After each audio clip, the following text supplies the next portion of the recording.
that Sega thing was like the coolest thing in the world when you first heard it.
Hey, what's up, Analysis? Can you hear me okay?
Shit. I'm never awesome at Sonic games.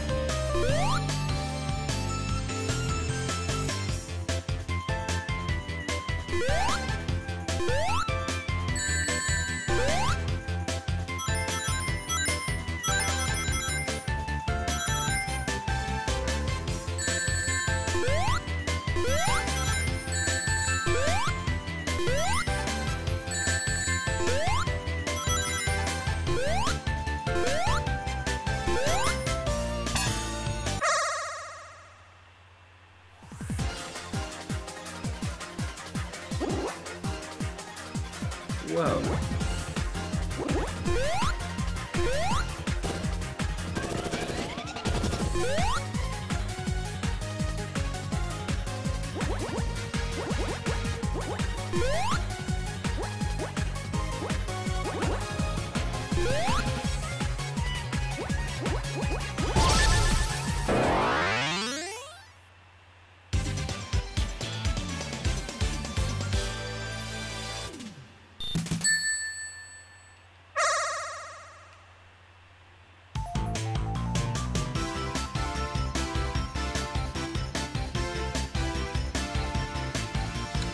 Welcome, Omen. Thank you so much for checking out the channel and being a lurker. That means just as much to me as the people that comment and stuff. Sorry if I'm not going to be doing a ton of talking. But I'm playing this on the Nintendo Switch. For anyone that is checking this out at a later date, it is available on all platforms. This is the Switch version of it.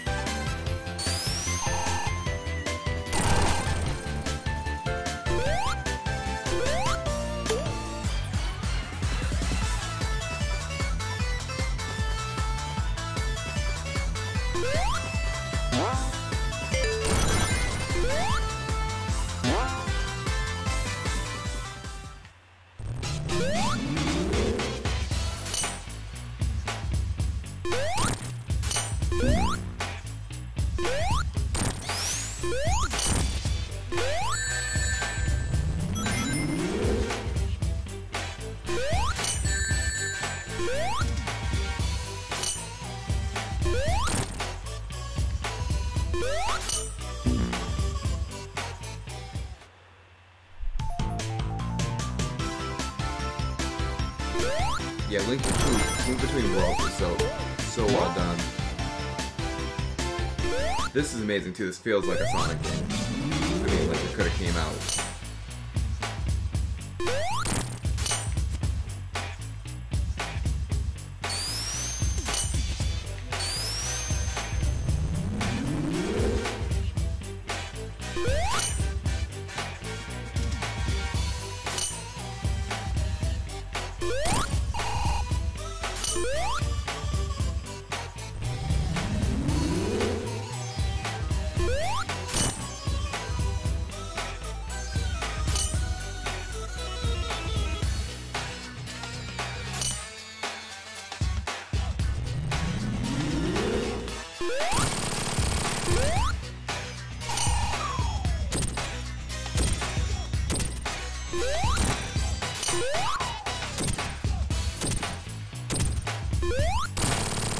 Die, motherfucker.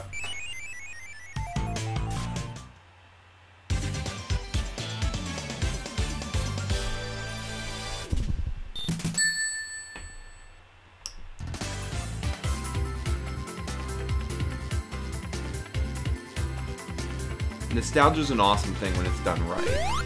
Something like this just is like the perfect. Well, gotta jump up on that, asshole.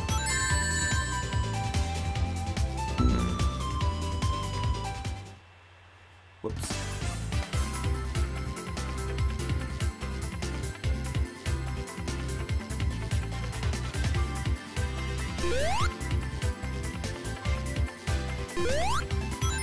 You're at the right place, man. And Alice and I are like the two biggest Nintendo fanboys in the world for like excited for these new Nintendo games. And I'm gonna be streaming just about as many as I can for the Switch games.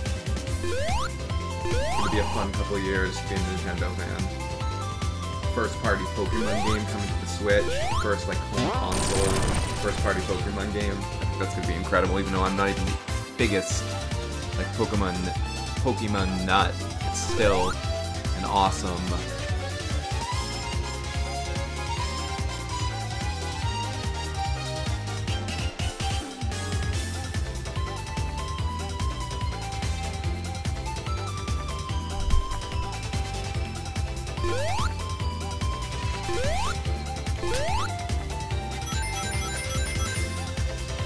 Would it be like Slow the Hedgehog?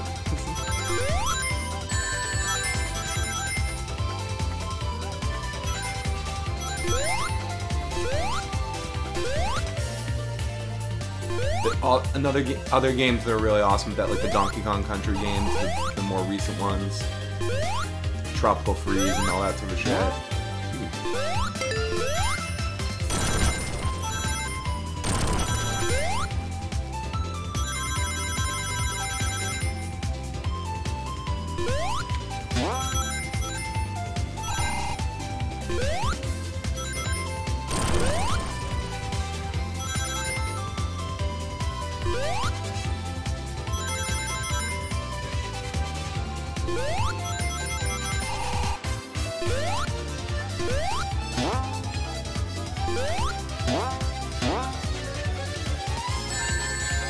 Fuck.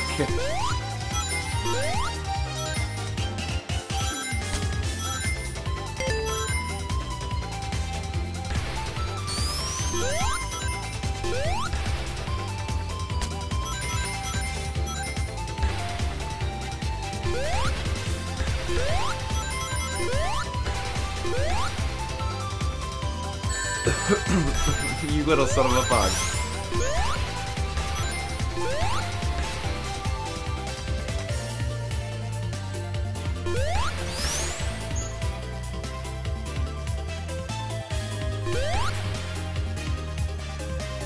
Yeah, I had a lot of fun with my Wii U. Oh yeah, I did.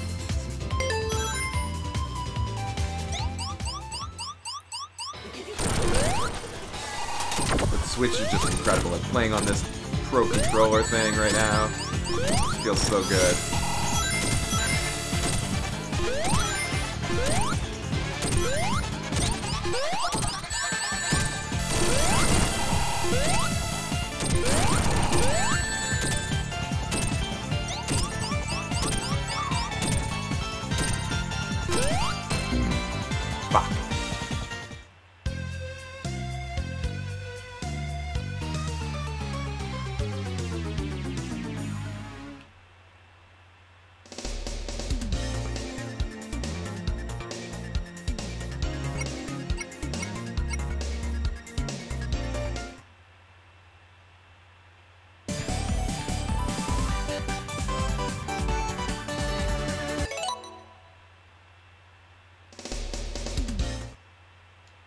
I keep pushing B instead of A.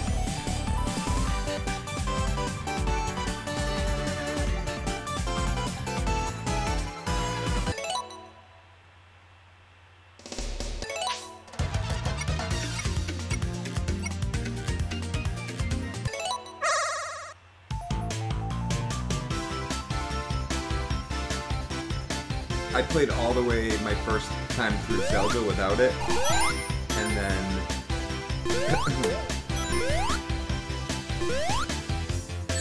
I ended up getting 2 of them in the matter of like a couple weeks on 2 gifts people got us. So I'm excited to be able to play Mario in October with it.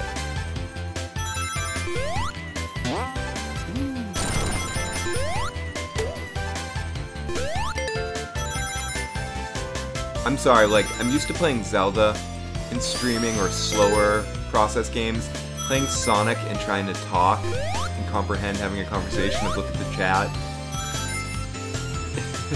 is a bit cumbersome.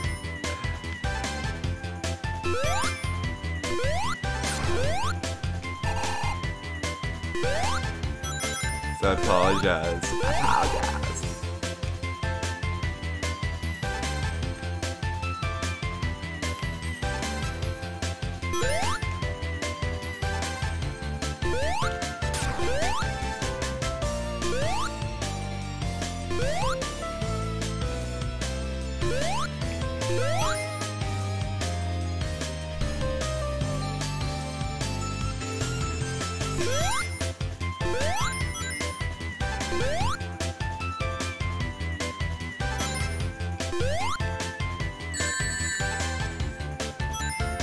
Bastards.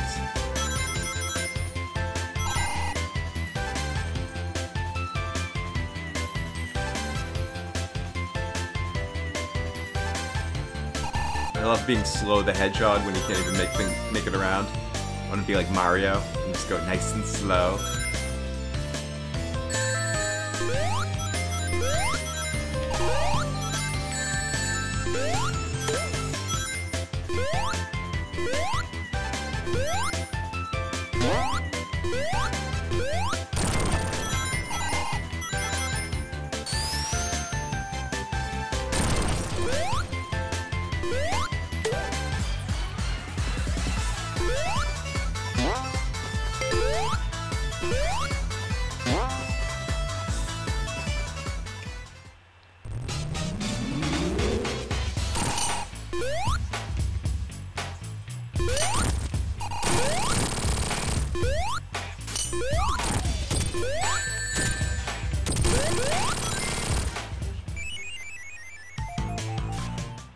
Me too. I'm so surprised they didn't just come out with the Virtual Console banging like they did with the Wii and the Wii U.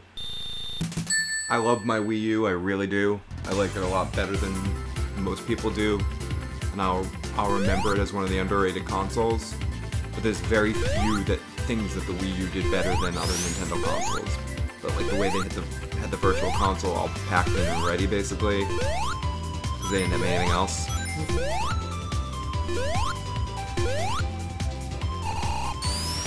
They really need to get on their shit with the Virtual Console. I don't understand what the holdup is.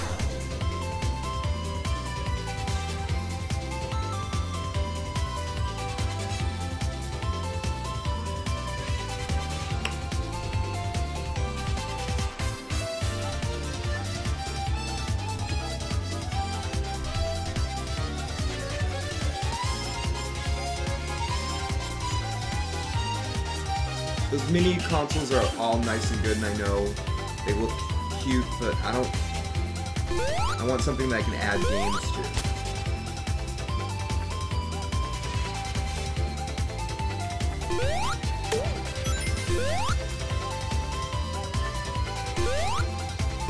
Like the NES Classic and the SNES Classic is neat. I'll probably buy an N64 one. Just for Smash Brothers 64.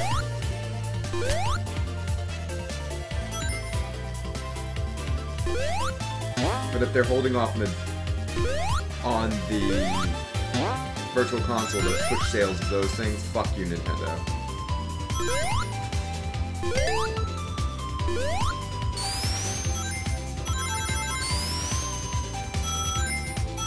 People would buy those things anyway.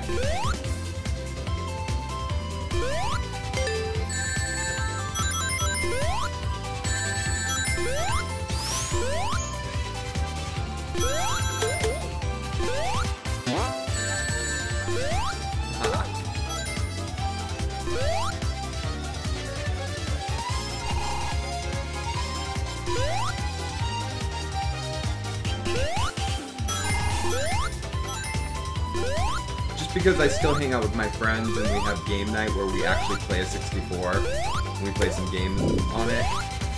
So it would actually make a lot of sense for us to get a 64. Fuck.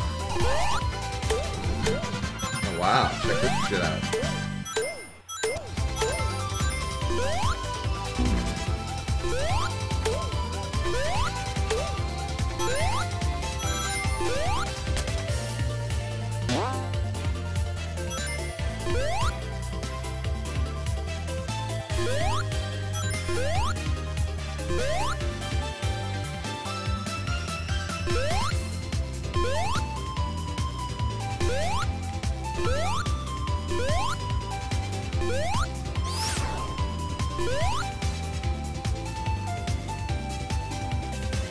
I'm the one sucking.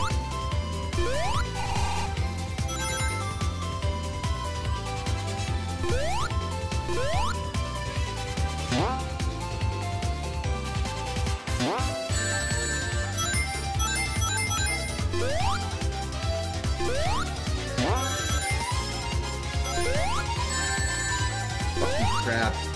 Hate the crap.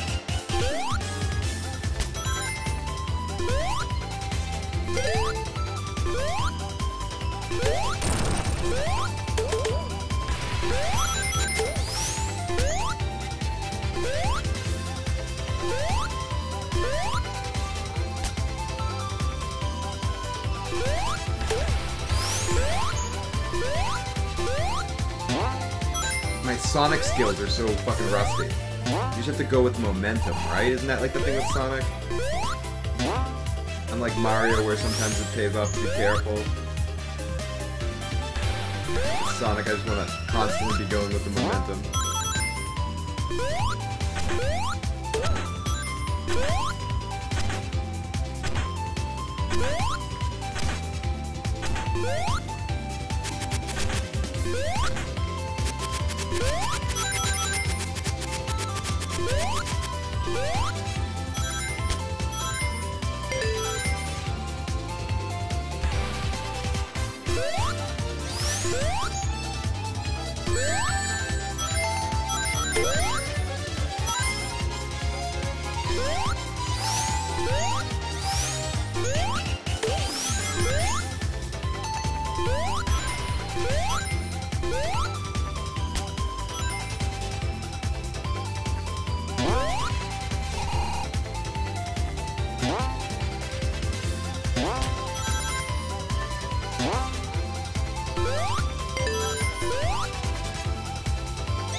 Hey, what's up, everybody?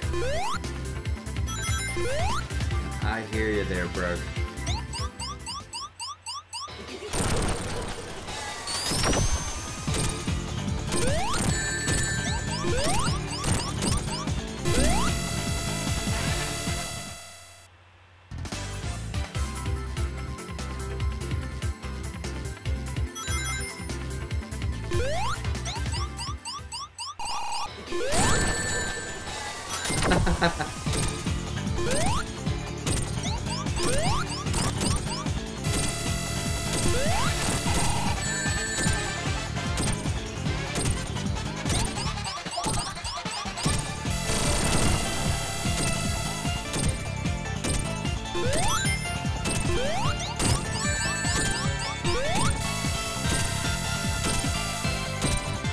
I need a ring.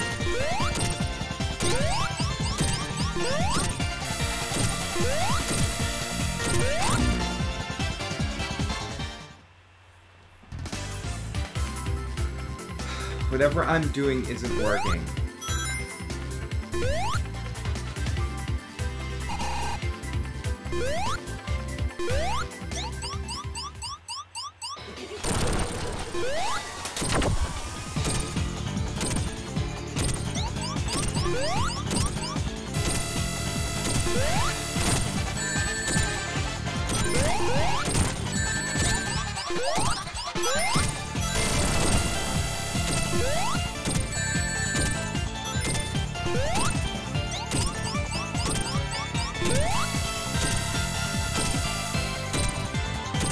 If I just stay behind him, will he eventually just walk off a cliff?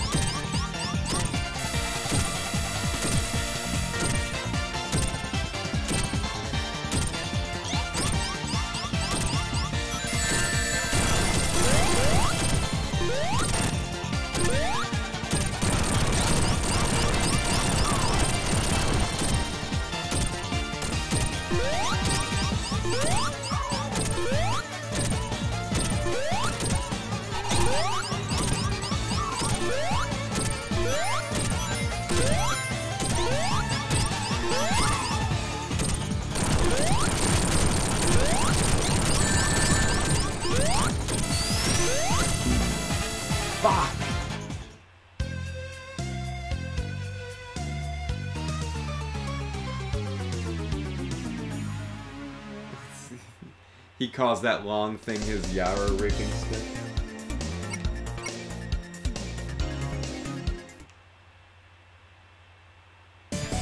I'll play this a couple more times. I'm definitely enjoying this. I'm just sucking balls right now.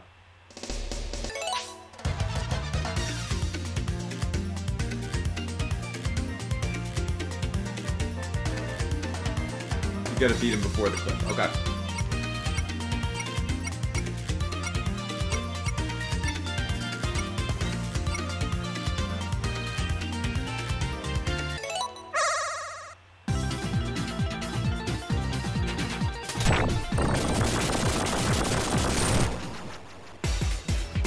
Oh, is it a different mission for Knuckles and then a different mission for this Sonic and Tails one? Interesting. It is. Oh no, it's the same thing. Okay.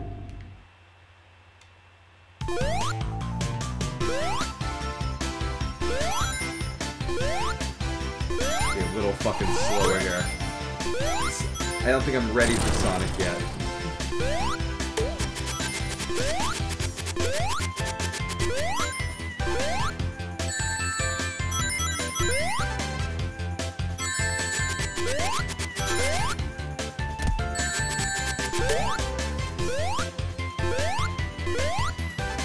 So that's what happens when you kill a bat? It turns into a bunny?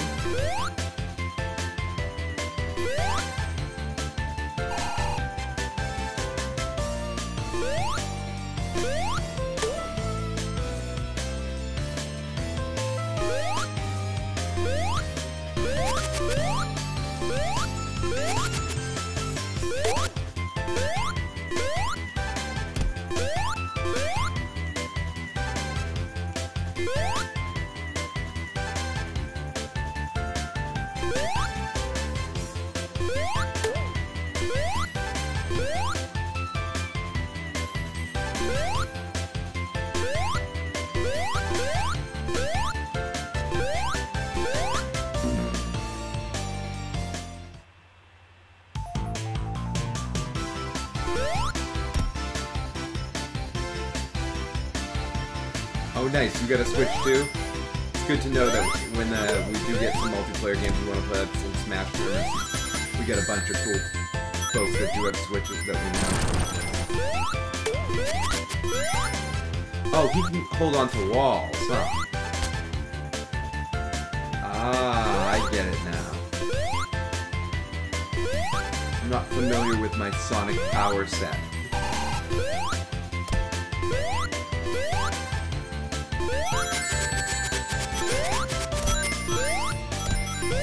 Oh yeah, Tetris would be awesome. I used to have on the Wii had a really good Virtual Console Tetris version.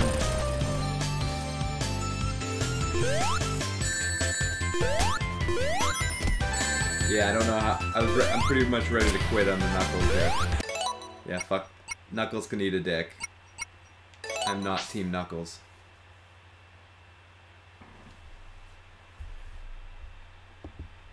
I can turn down the game music a little bit.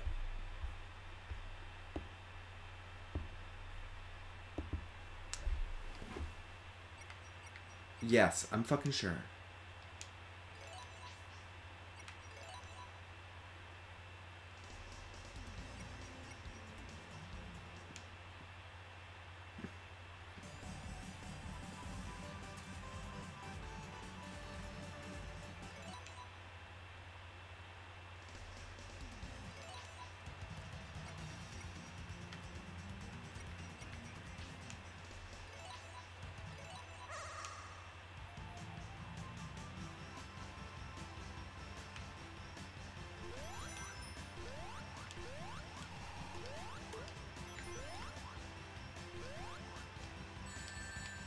I meant to switch to Tails, but I'll use Sonic again here.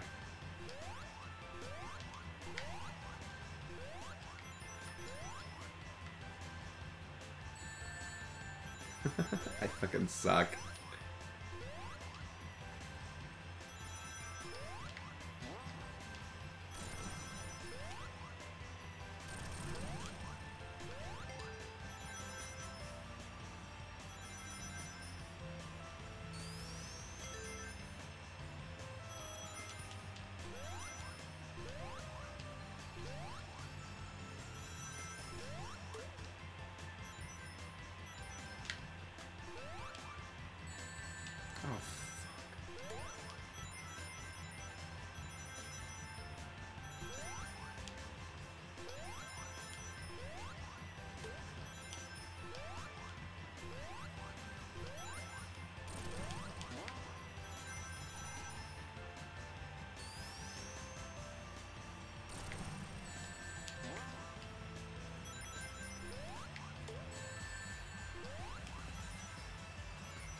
Knuckles can glide, grab walls, Tail can fly, Sonic can use fire and bubbles through a thunder shield. I'm not even sure what all the buttons do yet. I'm just sort of button mashing.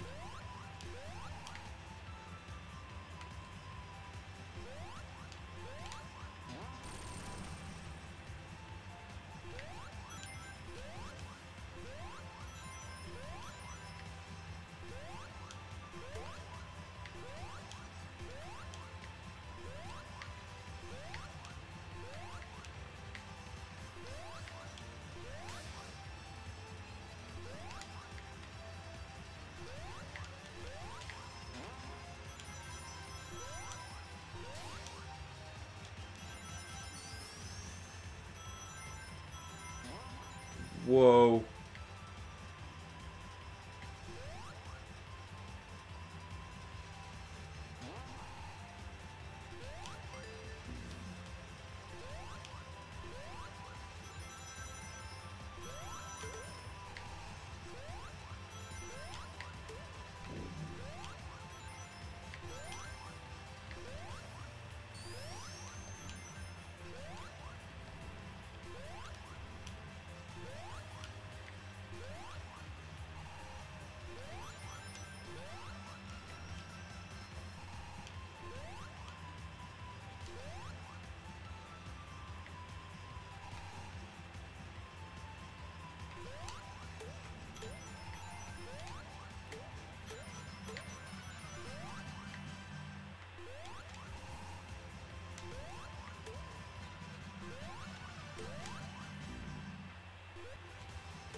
Fuck.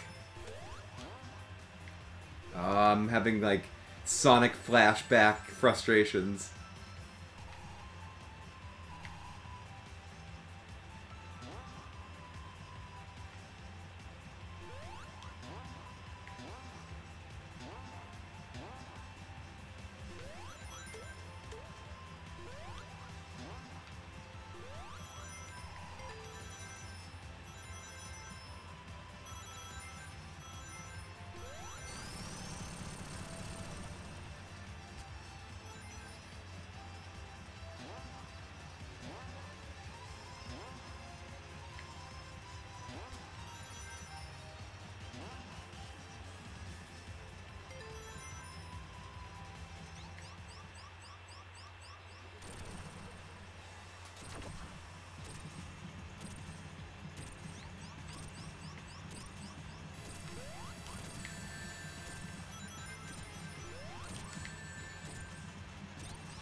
Nice. Fucking die, motherfucker, die.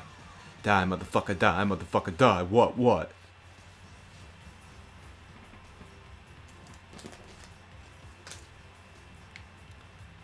am I gonna do here? Yes, level 2, you're my bitch.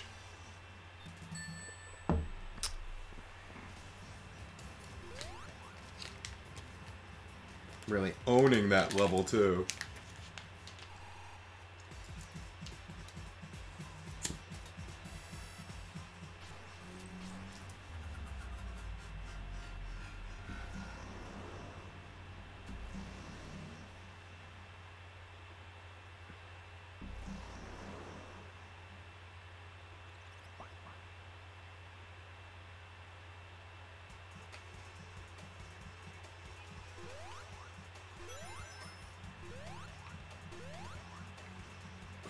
Fucking music's incredible in this game, huh?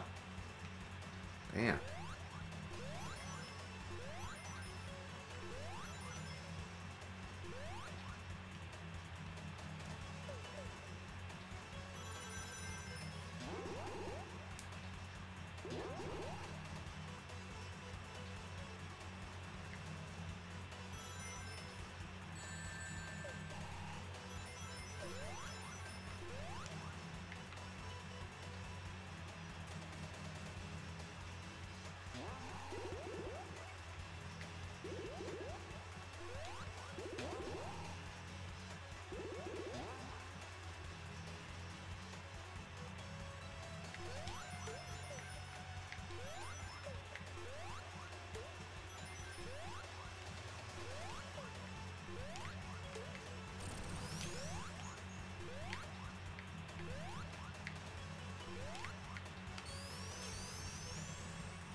This water does not look sanitary.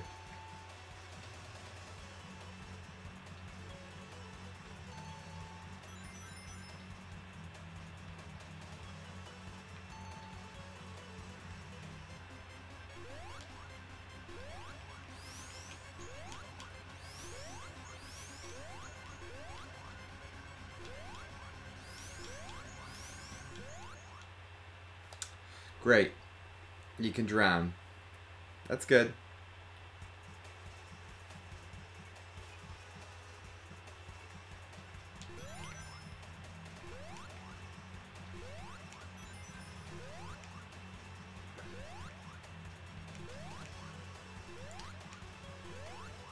I did not know that, Omen.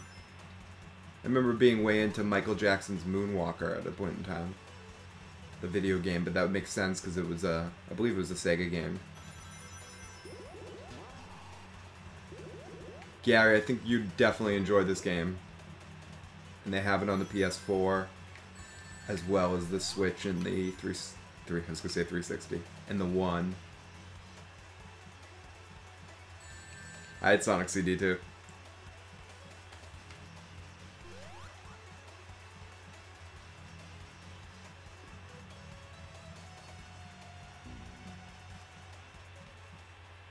Sonic CD, Sewer Shark.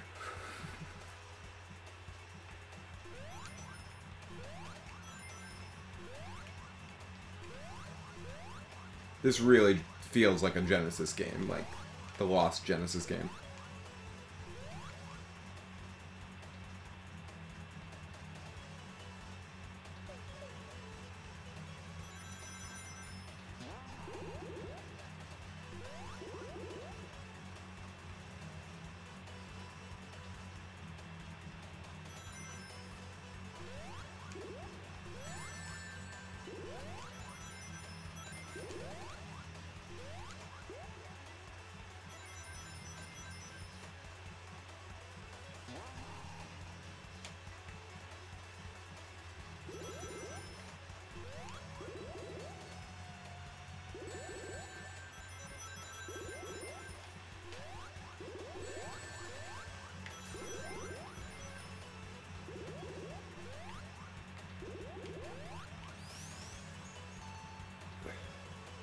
I'm gonna drown in the...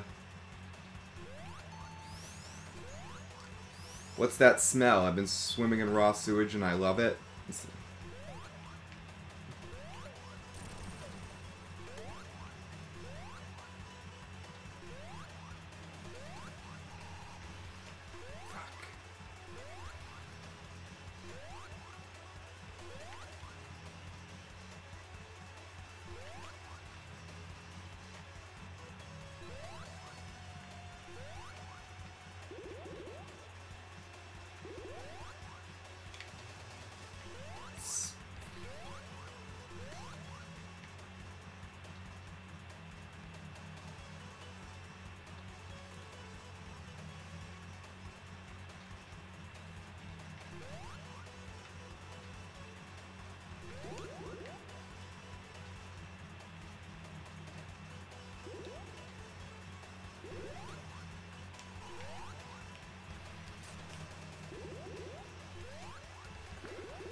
Oh, I forgot how much fun platformers were.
Nintendo should absolutely do a Mario version. I mean, I guess they did with the new Super Mario, but I'd love to see them do in this style. And I mean, they did a little bit with Mario Maker,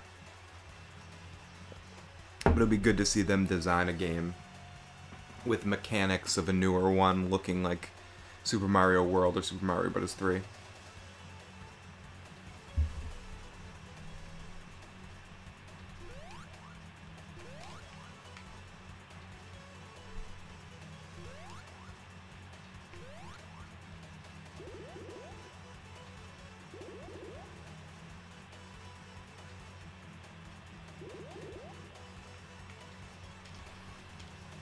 Whoops.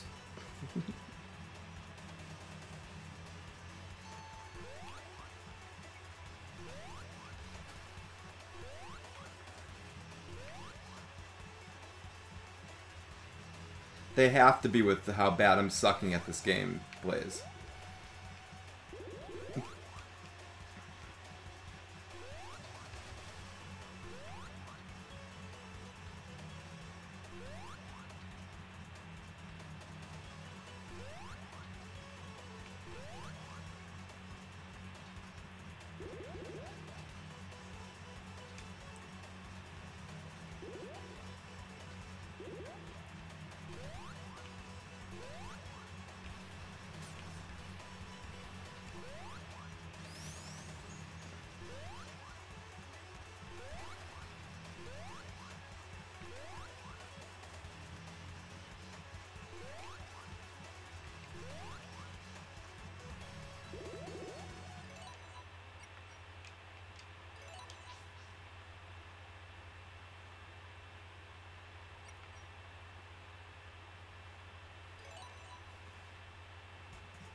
Mario Maker's really good. It's really well done.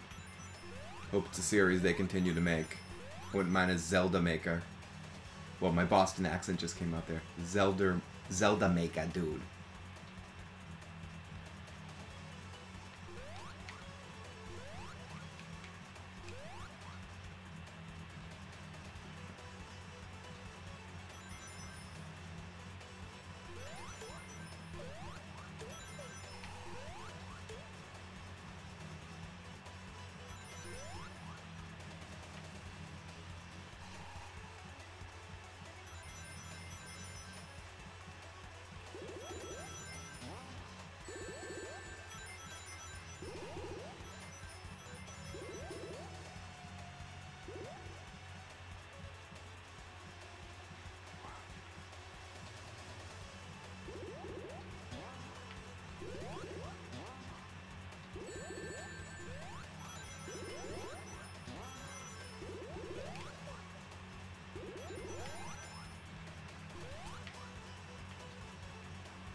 That seemed like it was going to be a good thing. Like it was going to be a back scratcher or something.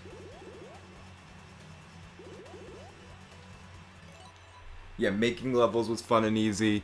Playing all the levels other people created was really awesome.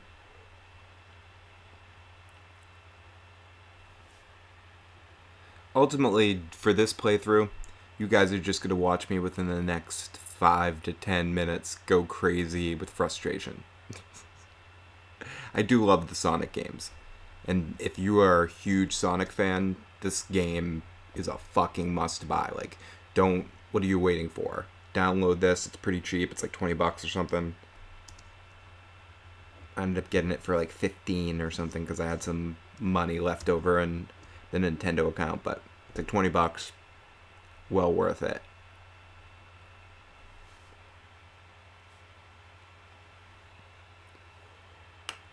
This is definitely more of a Stephanie game than me. She's the platformer in the family. I'm way too clumsy.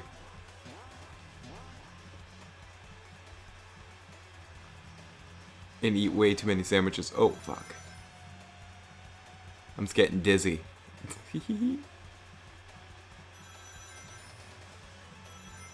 Whee! Sonic's so fucking fun, though. There's nothing like running at fucking Sonic-like speeds. Oh.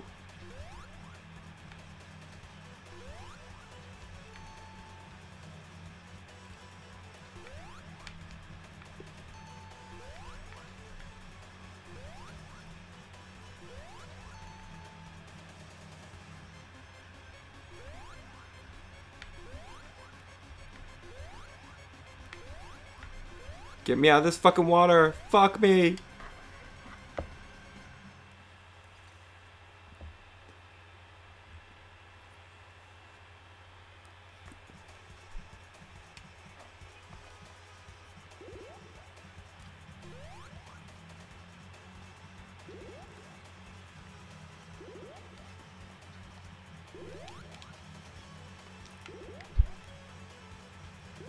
Does Sonic do that thing in this where if I don't play, he looks at me like, come on, dude, let's play. Yep.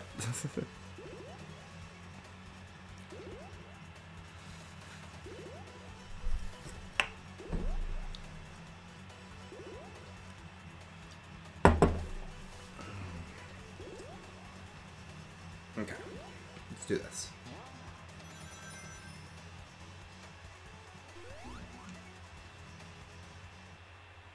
Or not.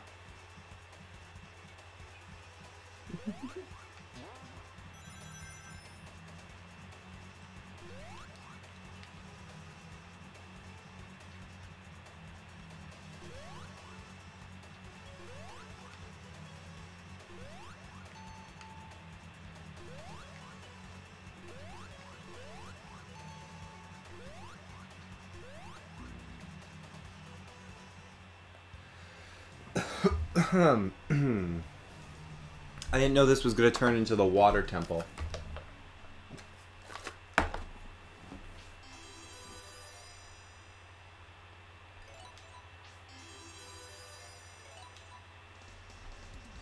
Sweet.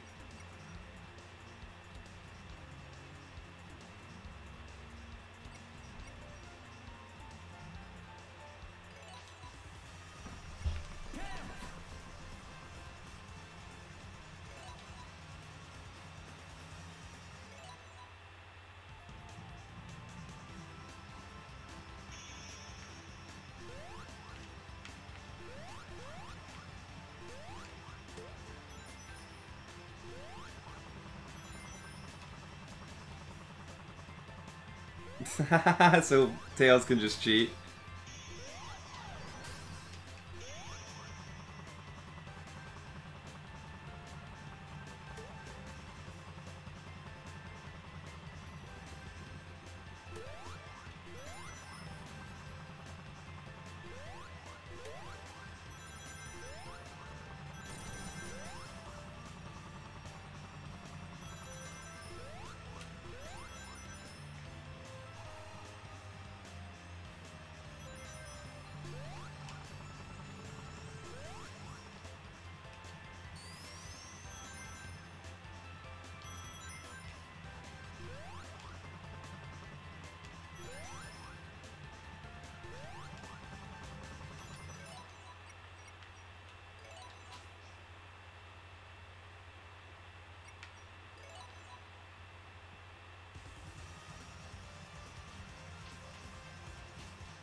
I just want to see. I just want to see everyone's story.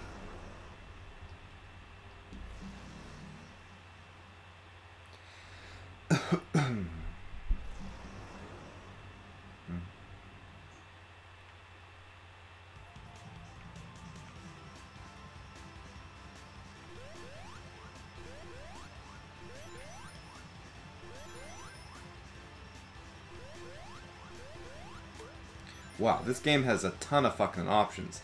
So now I can play this way too. I bet I could play as a 2-player. I had 2 controllers.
I love old school 3D mode.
Ooh, thank you. I guess I can't call you Navi.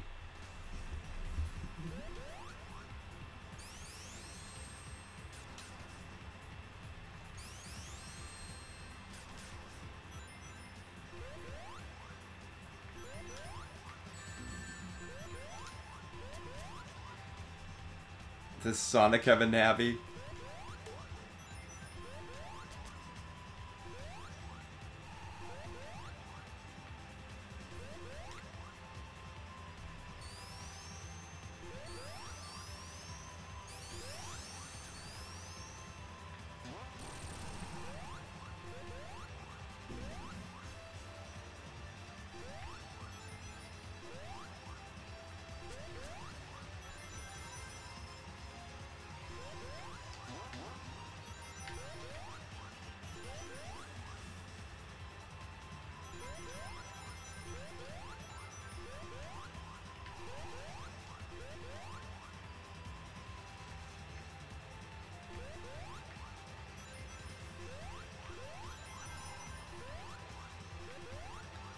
Navi works.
Yeah, I was just gonna say that. What Analysis just said.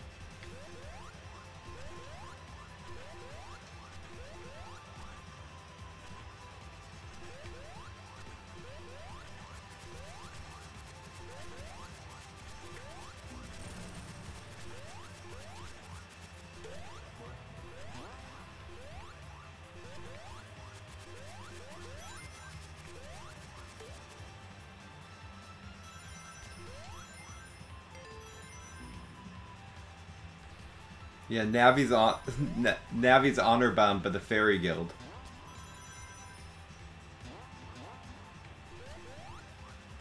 There's also a drink in Dominican Republic called marijuana.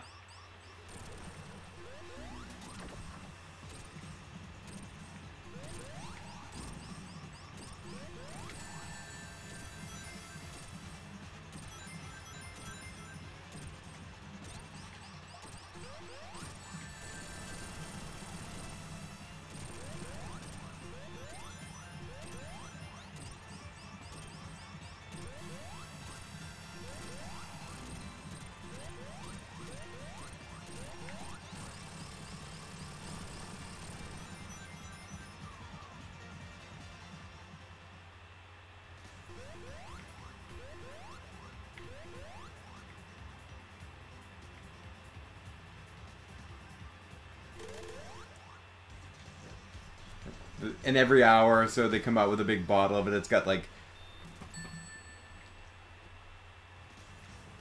It's all... I was gonna say plants, but it's got like roots and stems and shit in it. Tastes like licorice. Marijuana. I'm like, yeah, you got the weed? Yeah, something like that. Mama Joanna. But I keep calling it marijuana.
He really is too fast for streaming. I need to, like, stream at a faster rate, I think, for Sonic. But I'm glad I at least streamed this first playthrough. I'll play this game again, or Stephanie will, a lot. I mentioned this earlier, it was a game she downloaded for herself. I'm trying to fuck her out.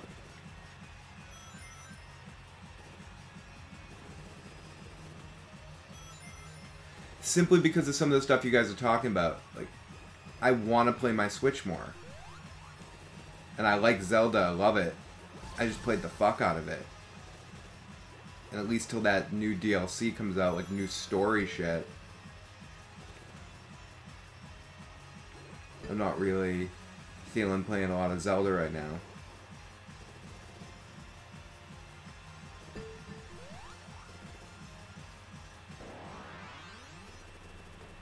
I mean, Mario, definitely when Mario comes out,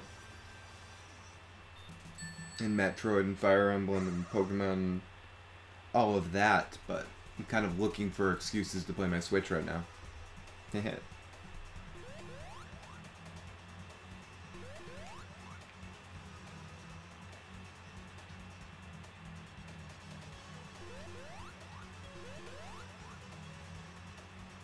Mario Kart and Splatoon are fun, but they're not really my thing. So I guess it's on me a little bit. Both those were good Switch games.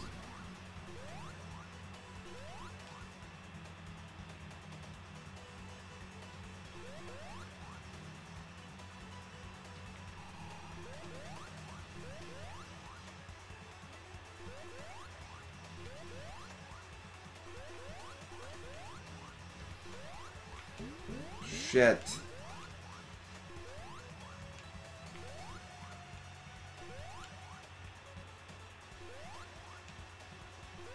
Come on, Tails, fly me out of here.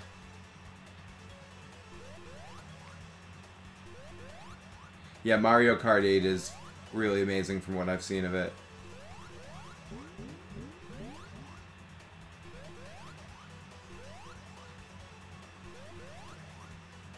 No, I highly recommend, cannot highly recommend this game enough to a Sonic fan.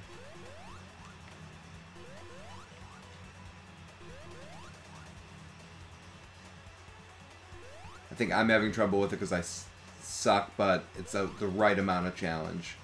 It doesn't feel like it's hard because the controls suck or anything. It feels like it's hard because it's a good, hard Sonic game. Good. Good and hard. Again, that's what she said.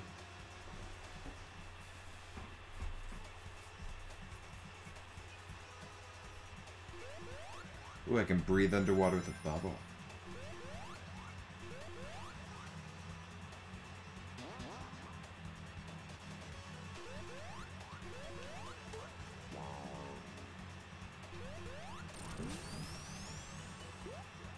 Splatoon's awesome. I haven't played the new one, but the series is really well done. I have no complaints about it.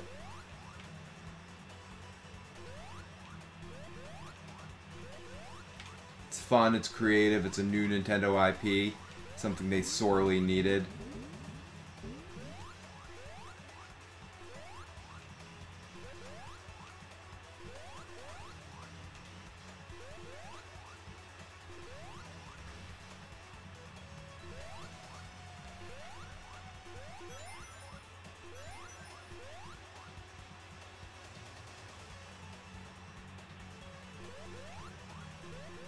But it's a well-made game. It's an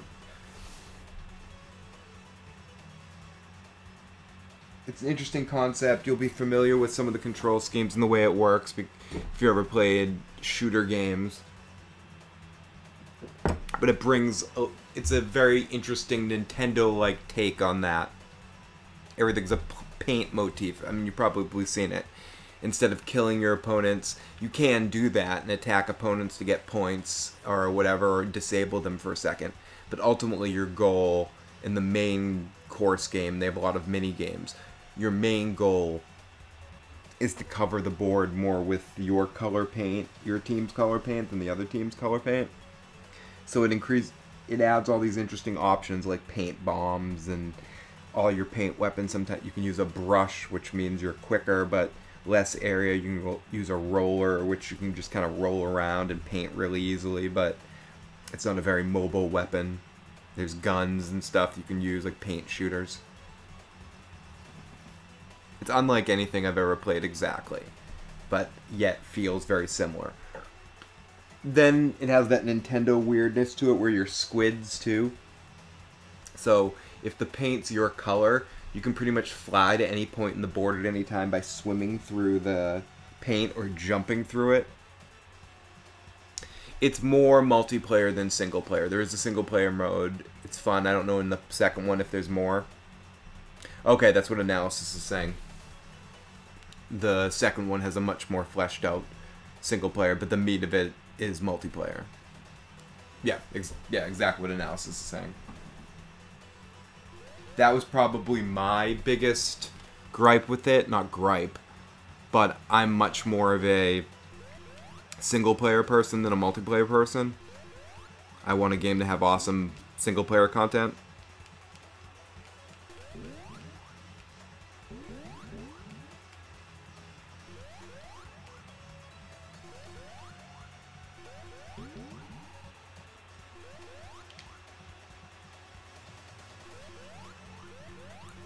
I don't want to do this again.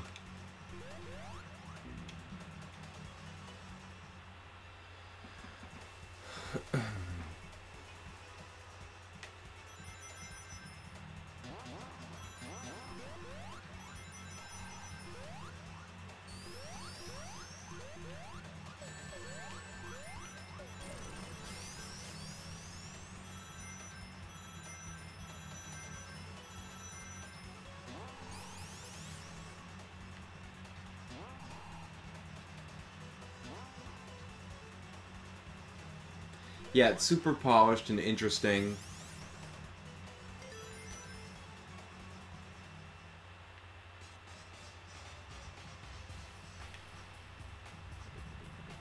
Oh, I made it to the boss? How the fuck did that happen?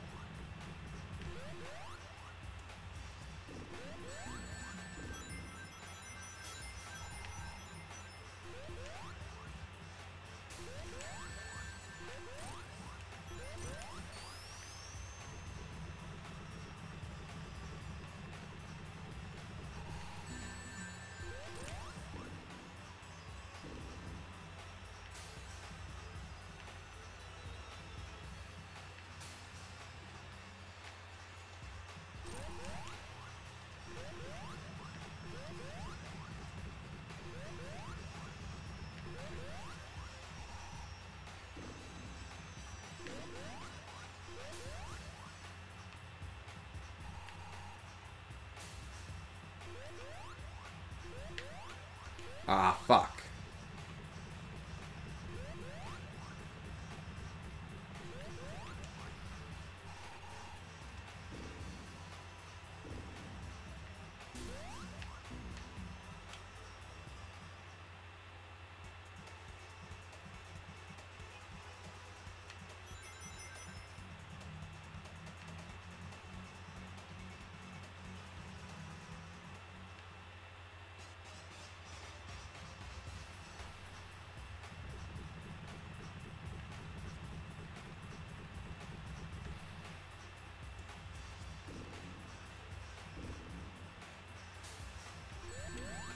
Shit. Don't do that. Not till the blue balls fall. Then attack him. Once the blue balls fall, then I can attack his ass. Yeah, it's one of those games that's it's easy to pick up and play, but the people that are into Splatoon are like way into it. It's Nintendo's take on what they hope to be like their esport game in some ways. Because it's a fun game to watch visually with the paint covering the board. It creates an interesting stylized kind of look.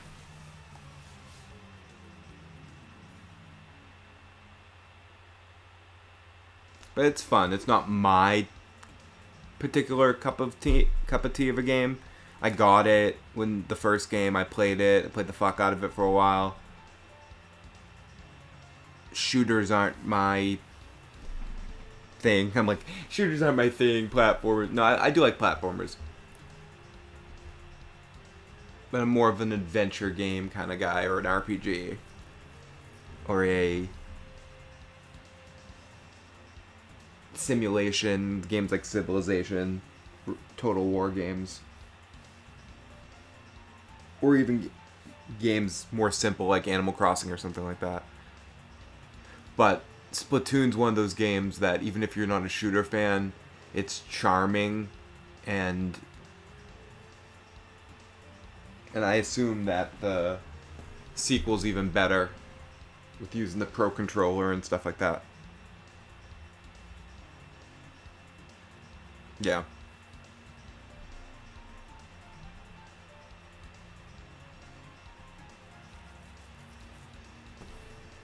It's worth picking it up around the holidays if it's on sale or something like that, just to put a flyer out on it or something. So this was Sonic. I don't know how much more I can suck on it. I think I have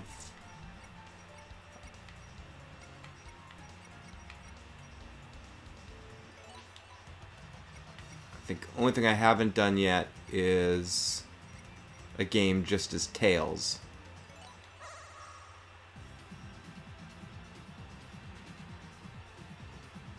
Yeah, I was hoping there would be an Animal Crossing game for the Switch right on go.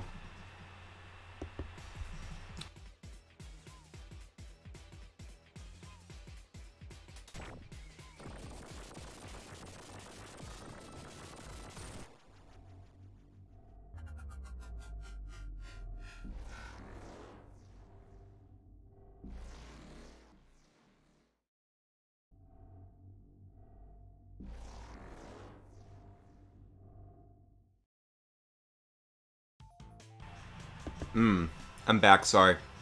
I didn't mute the microphone while I ate a chip. No one wanted to hear my big crunch.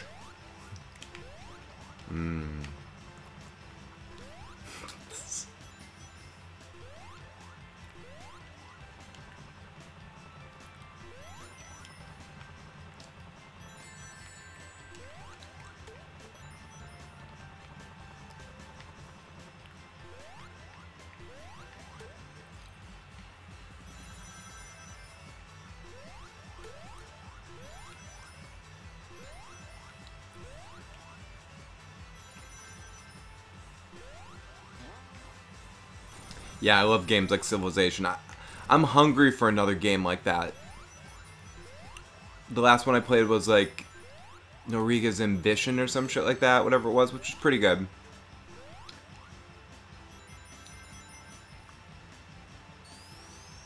I wouldn't even mind another watered down Civ version for the PS4 like they had for the PS3 and the Xbox 360.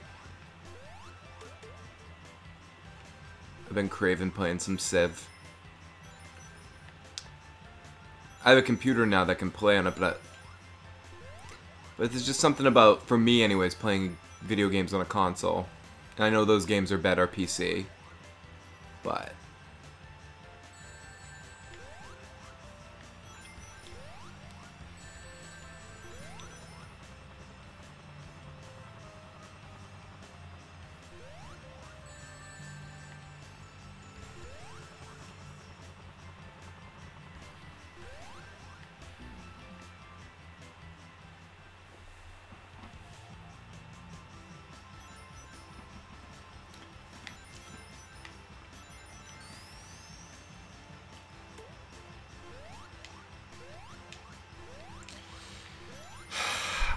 there's so much to that, like with the Switch and the Wii U failure, and Zelda, Switch being like the one console. I mean, the Wii U being, is it the first Nintendo console that didn't have a original Zelda for it?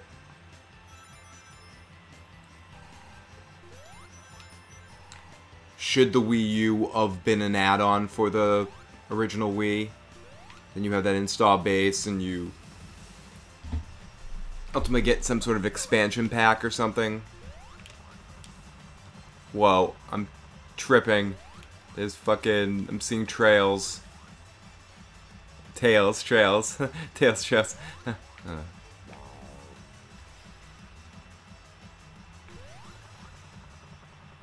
For me, the Wii U is a failure because of the name. And when you see what they were doing with the Switch, it was a half step of what they probably were trying to do. But I think the Wii U's a very good system, but a lot of shit were bumbled on it.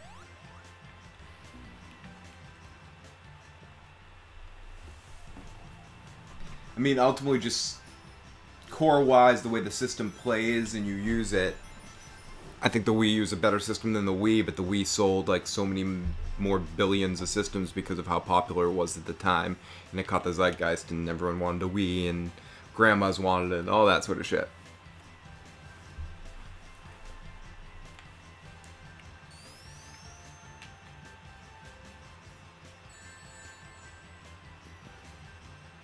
But it really was the marketing that killed the Wii U. The marketing and the name. Should have been just called the U. If they wanted to go with that thing. The Wii and the U.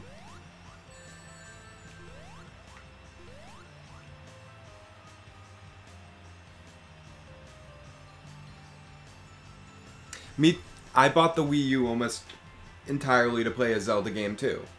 That's why I buy Nintendo games right away. I like a lot of the Nintendo games, but I buy a Nintendo system to play Zelda first and everything else afterwards. And every first-party game that came out for the Wii U was amazing. They had to be. They made them game because of how poor the system was selling.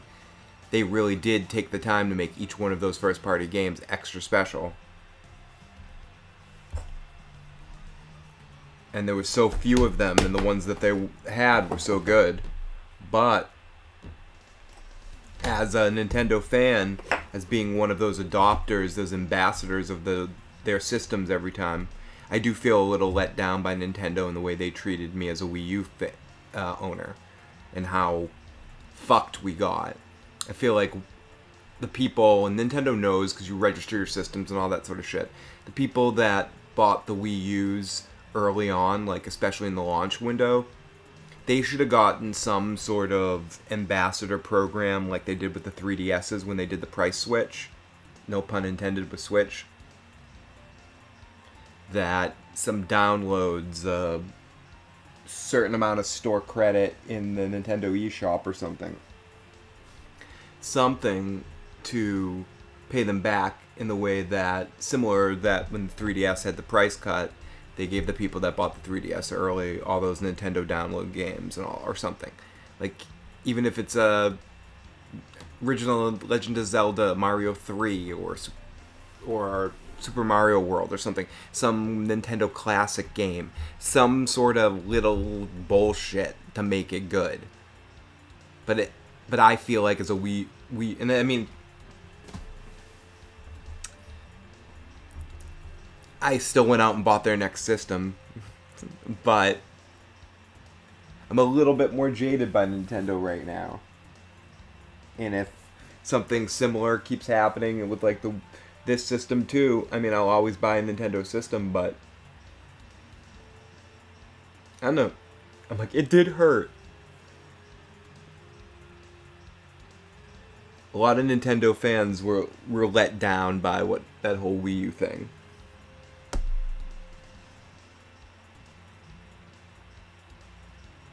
No, they're definitely not alone. I mean, I'm not comparing them to other companies right now. I'm comparing Nintendo to themselves. And what they have established is important to their clientele and the way that they treat their clientele. They established with the 3DS situation that sometimes they fuck up. And when they fuck up, they want to make good to the people that adopt their systems or all that sort of shit. And the people that bought the Wii U's early on were most of the people that own them. And there was a lot of those people defending the system for its abilities and for what it can do, and yada yada yada. Keeping Nintendo going, buying those games in that time. You know, 3DS is awesome. I'm not even going to talk about the 3DS. I'm just talking about Nintendo comparing against themselves. But very true, Leon.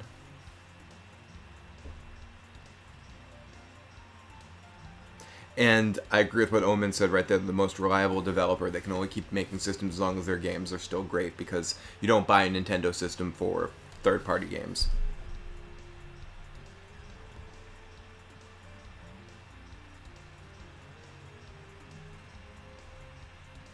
Sip the Kool-Aid. Yeah, even a discount, like a small discount, fucking 5% discount on the Switch or something. Some little fucking thing to people that bought Wii U's in the first quarter of Wii U sales, or registered your Wii U on Club Nintendo in a certain time window or something.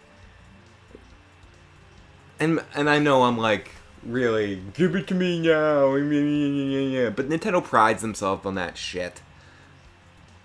That's why they did that with the 3DS. That's what, there's other situations like that where they've sent people stuff, like customers when sending in the pack-in expansion pack with Majora's Mask. They're really good about fixing systems and sending things in and sending shit back. And like, I don't know.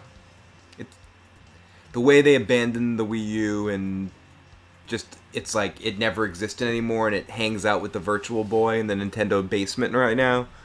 It's a lot less fun than Timo's basement.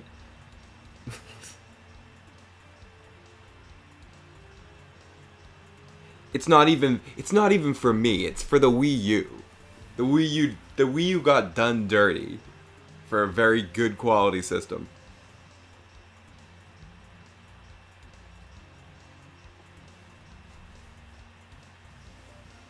The systems carry the first part of Nintendo games. I'm a sucker though. I always get the new systems regardless. Nintendo systems, I always get the new Nintendo systems. Like, I can talk all this shit, but I still suck the Nintendo teat. Even though I'm salty at Nintendo, I will have a Switch by the end of the year if everything goes right, says Alan. It's tough to doubt them. Nintendo is that company that you can be pissed off at, but you're like, okay, fine. You fucking make great games, you assholes.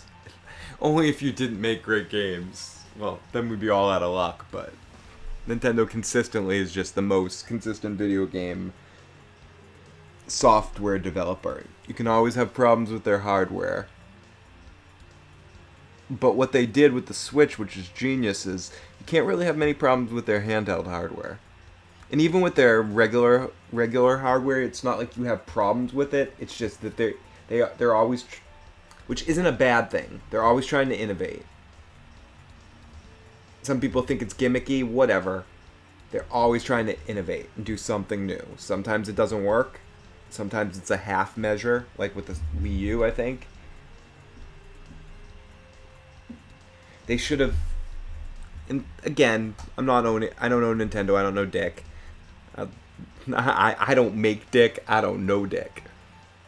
But if they wanted to extend that during that period of time, if they're already considering an option to do a system like the Switch in the Wii U, where you have the pad, or you have something that you can take off a dock, and you wanted to extend the lifetime to get some new games and new developed games, then they should have figured out a way to do some sort of Wii extension.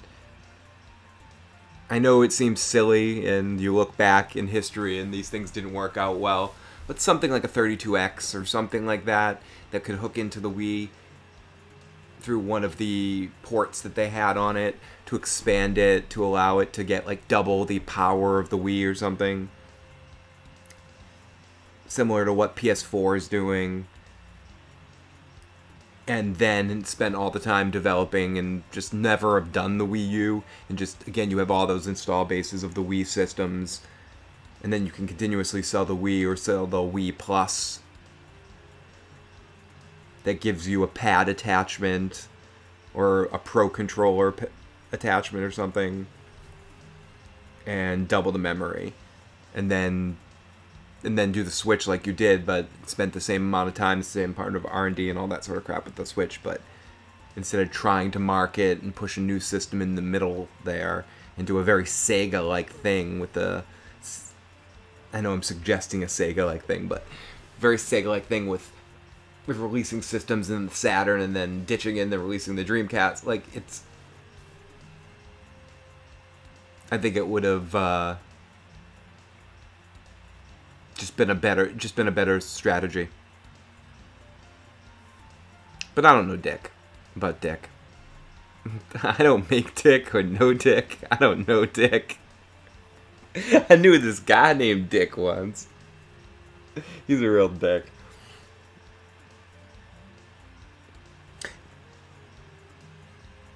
I played the hell out of Pikmin 1 and 2. I never really played 3. I got 3. It was during the time period where I was doing Gamefly. Oh, we have a Gamefly membership if you want to try it out. And I had got Pikmin 3 delivered, and the disc I'd got delivered just didn't work. And I returned it, and I thought about getting it again. And I think that was around the time where, because of a change in financial situation, I needed to cancel my Gamefly. So it was like one of the last games that I remember I was excited to get it. And then, because I'm like, oh, this is going to be the last game I get, because we have to cancel it. And then it didn't work, so. Womp womp womp. Cue sad Price is Right music. Bom bom bom bom bom. Ooh, I would love a Batman Arkham series stream. I need an excuse to replay those games.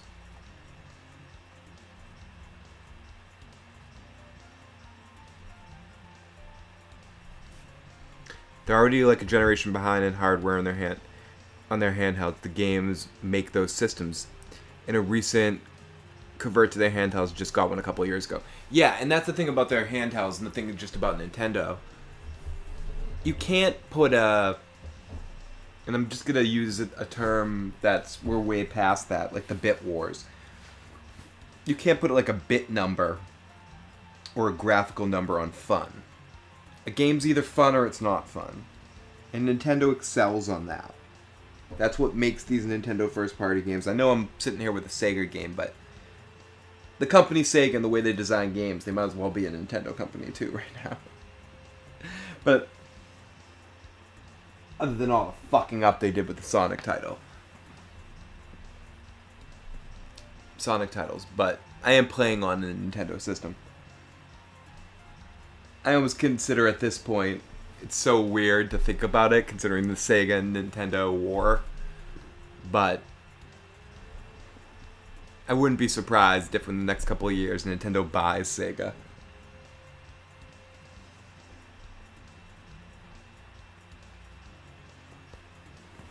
$3DS is the best handheld as of right now. Analysis, but when it's all said and done, I might say the Switch is.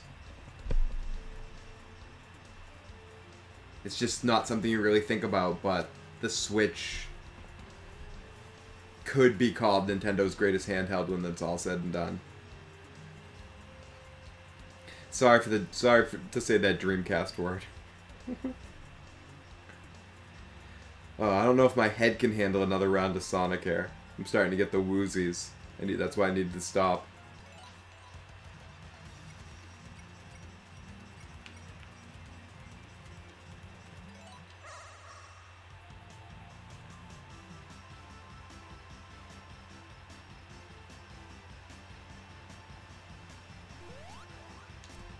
For anyone curious about Knuckles, here he is.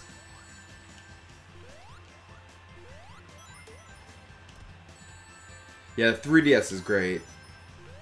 I remember when it first came out, when we first heard about it, Steph was like, I don't know if I want to get one now. She's literally upstairs right now playing it.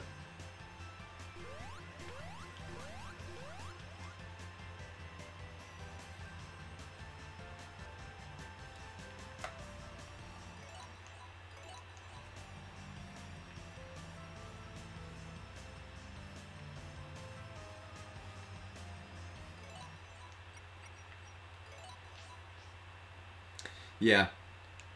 Sega killed itself in a lot of ways. Whoa.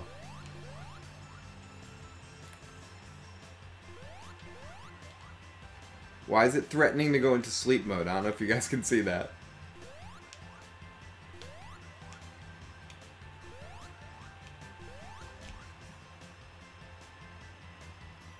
Why is it trying to go into airplane mode?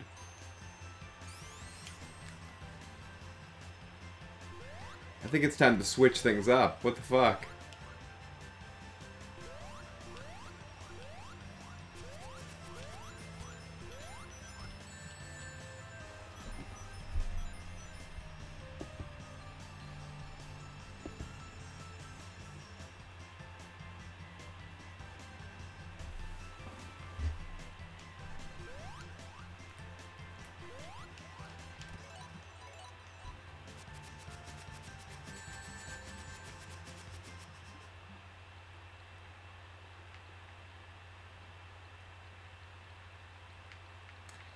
I downloaded some demos. I downloaded the Namco Museum demo, which is a Pac-Man demo, but the demo only is a multiplayer one, and it won't really connect to play with anybody else. Lame. I played this a bunch of times at the end of streams. Similar to the Sonic game, if you're a fan of Street Fighter 2, the Sega Genesis, or the Super Nintendo versions, this is a must download. Ultra Street Fighter. It is so much fun. And it's so much bang for your buck in it for Street Fighter. And it's, I like it so much better than Street Fighter 5.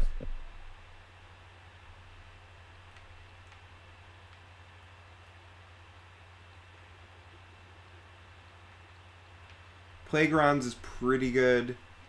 It's NBA Jam-like. It's not quite as...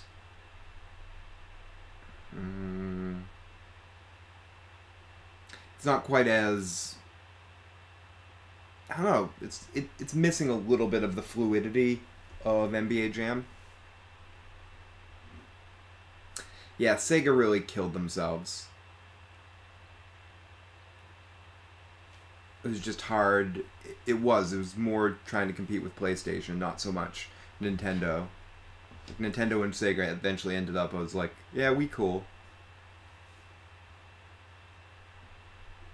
It's Sega CD, the 32X, then following that up while still working on... I mean, you guys were saying it in the live chat. I actually really like the Saturn. Shining Force in the Saturn was a lot of fun.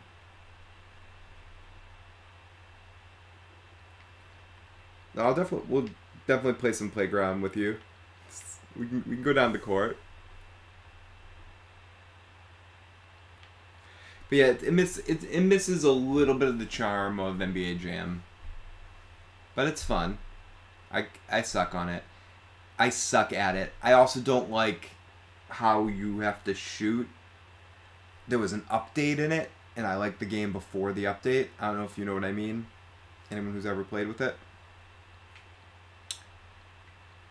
I do not have Mario Kart 8. I had a friend come over that had it. Best Mario Kart to date. Each one keeps getting better and better. I know it's a port from the Wii U version, which was excellent too, but this just takes that and takes it to another level. Truly, truly, truly, truly amazing.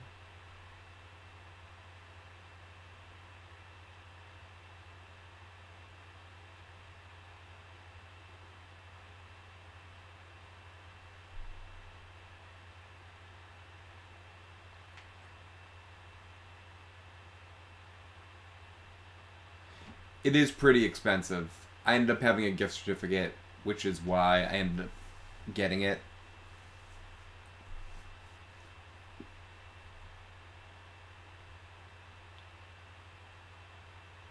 It's one of those games that it will come down in price eventually. And it'll be a...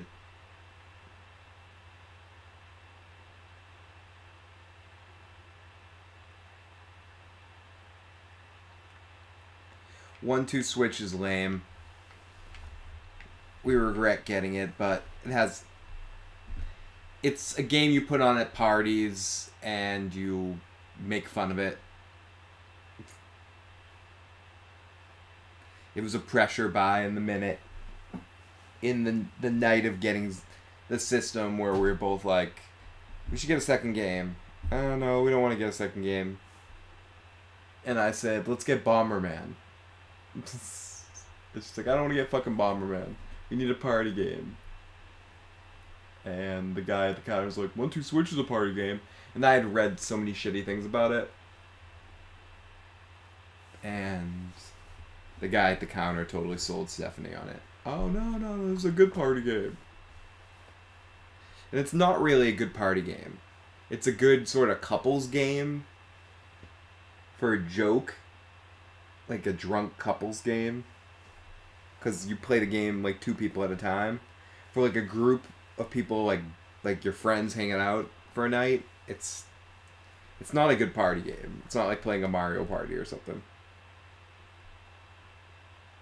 I don't know why the franchise disappeared with Jams. There was also another... It was NBA Street, which was an EA franchise, which is really good. And then there was NBA Showtime, I believe it was called as well. Was another... They were all kind of clones of the same kind of thing.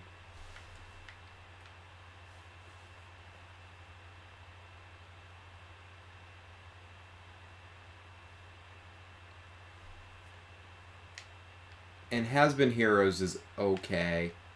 It's kind of an it's not kind of. It's an indie game. I haven't gotten too much into it, but it's a base. I've been was hoping for an RPG game or simulation kind of game, and it's a little bit more of a RPG done in a rhythm kind of game. Not a big fan. Human Resource Machine is an educational game that I thought again was more of a simulation game.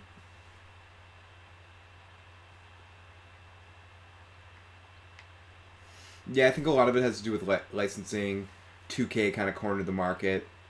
I was playing, you can download on the PS4, which is always a fun little joke to see EA keep trying to get back into the NBA game. The NBA Live 2018 demo. I must admit, I do have an affinity for sports games. It's especially in the Sega Genesis regular Nintendo age. Games like Tecmo Bowl, Baseball Stars, the original NBA Lives, NBA Showtimes for the Genesis and stuff where you could make your own players.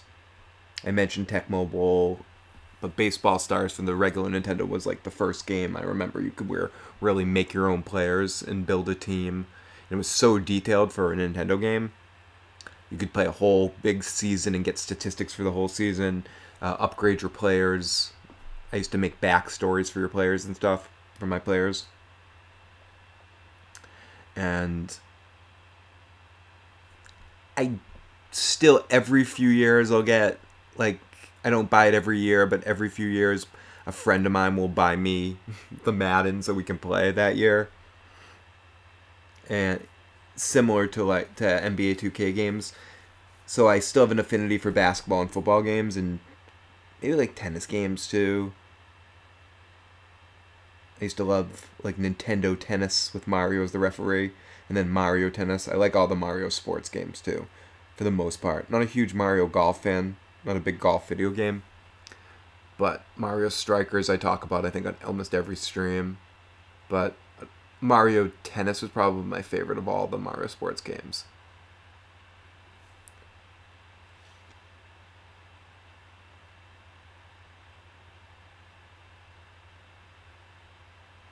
NCAA football was really good too.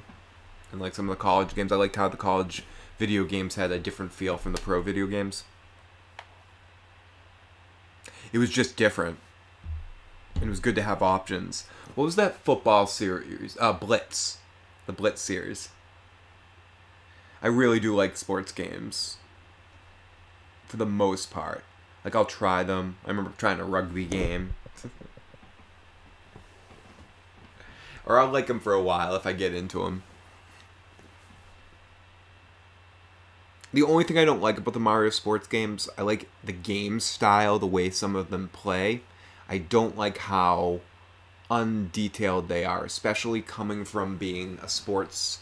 I gotta blow my nose, but there's no Kleenex around.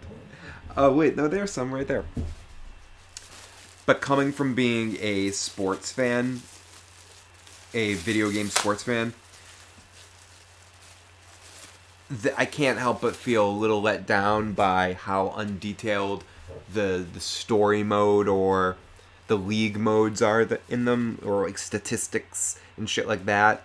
Like, I want a Mario sports game where you get the play style of the Mario sport game, but the integration, all the abilities and all the little shit you can do, the management style type thing that you can do in an NBA 2K game or a Madden game of some sort. Okay, excuse me. Excuse me.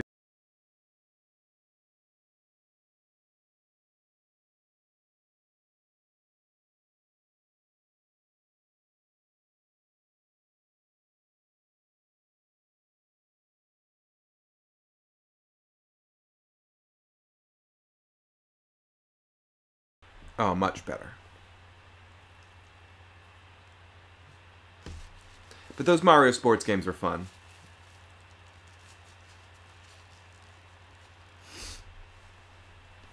There's nothing wrong with playing them. They're good fun with your... But again, my pre-thing that I said...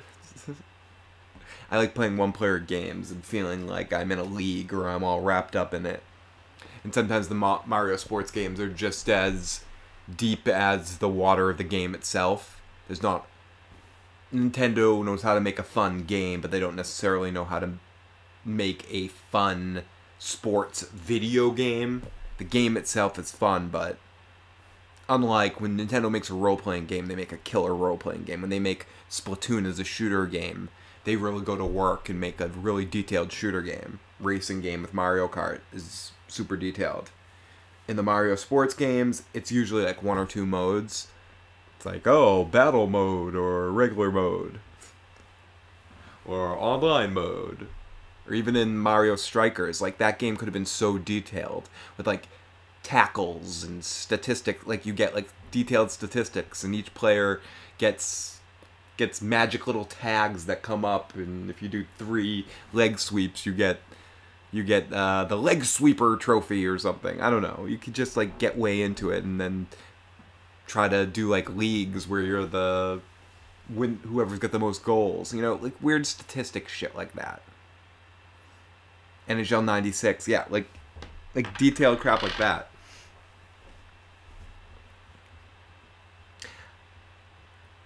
A friend of mine plays a ton of hockey video games. I think hockey video games are some of, like, I think it translates really well, and I think like the newer games just look so fucking great. My favorite. Some of my favorite sports experiences in video games, too, are from hockey games, or from 2 very important hockey games, Ice Hockey and Blades of Steel. I played the fuck out of both those games for a long fucking time. Especially Ice Hockey. Again, gave you a little bit of that create your player element where you could create your own team depending on the 3 sizes of the guys. But for some reason,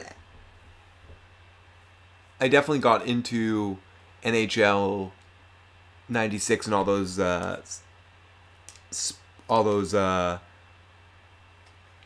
versions of them. But I think I was always just better at football and basketball games, so I played them more often. But they're a lot of fun. And if I saw like last year's in a bargain bin for a cheap price, I would definitely pick it up.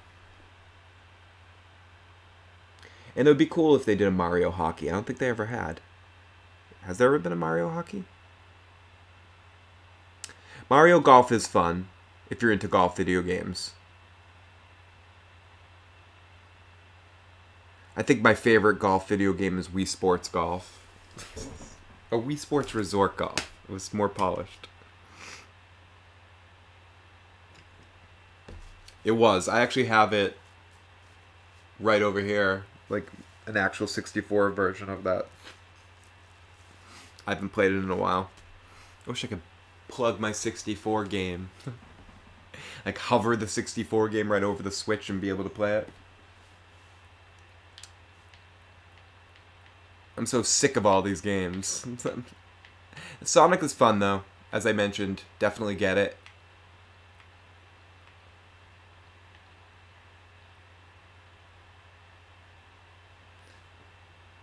Oh, I remember that analysis.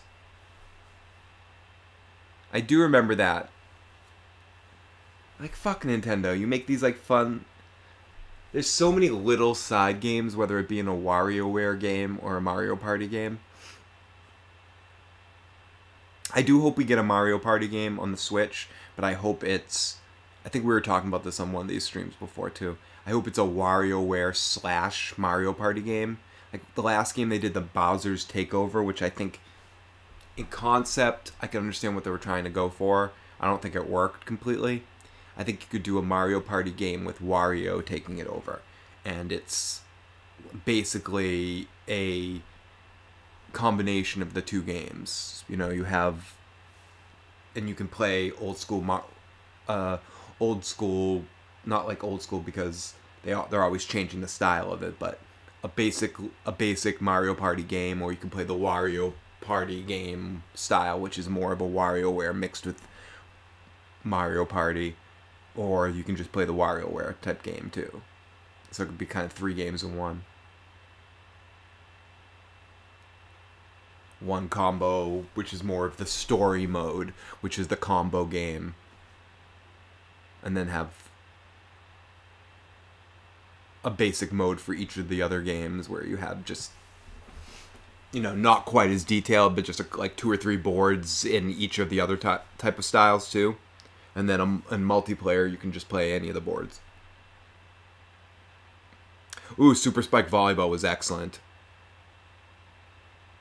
That and the dodgeball game. Yep, used this very similar sprites as the River City Ransom, same as the dodgeball game.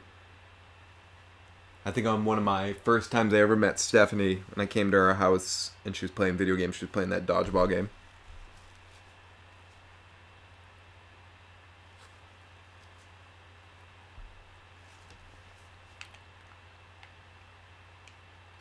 Let's see if I can,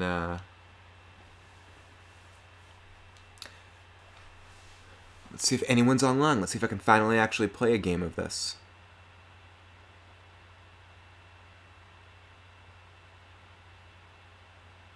River City Ransom was a lot of fun. I always loved that game. And it aged really well, too, because of all the subtle touches that they put to it.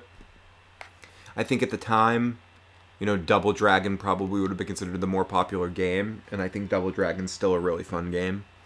But I think history has been kinder to River City Ransom from just a nostalgic standpoint because of how detailed it is.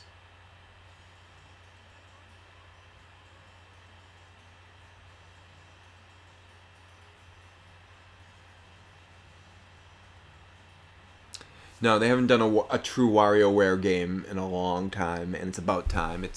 Wario's one of their underused assets. Wario Shake It Up was one of the best platformers the Wii had. Wario Shake It Up is an underrated game in a lot of ways because it was a hand-drawn game, but it's like one of the more beautiful games ever on the Wii. And the WarioWare games are just insane. It's about time that he got a really good first-party game, and I think the Mario Party series is stagnant, and it's been a while. They're constantly trying to innovate it to make it interesting again, and I think if you combine those two things and made Mario Party a little bit more of a frantic, goofy kind of game, and less serious, pretty whatever, but you kept in the Nintendo universe, the best way to do that is with Wario, and with the WarioWare games, which is the bizarro Mario Party in some way.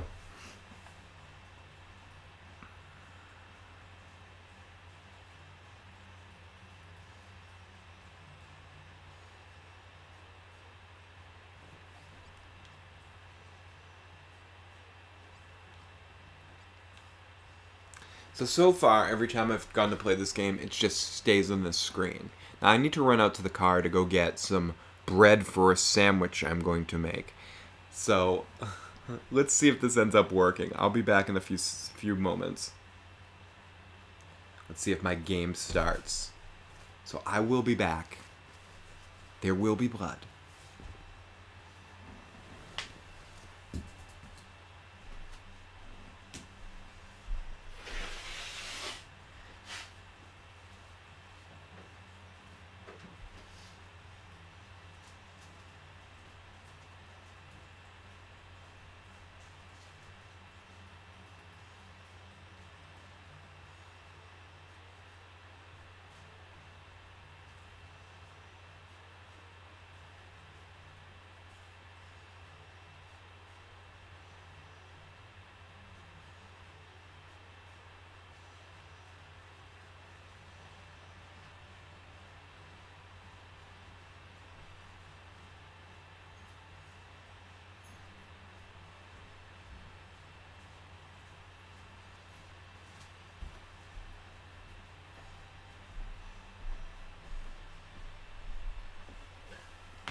What a dirty bastard. No one wants to play with me in this game. All I want to do is play multiplayer Pac-Man. I don't want to buy this fucking piece of shit game. I want to play a demo. What use is a demo you can't fucking play?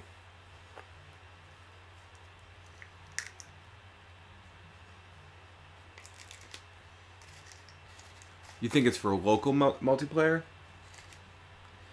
I have 2 controllers. I could fake it.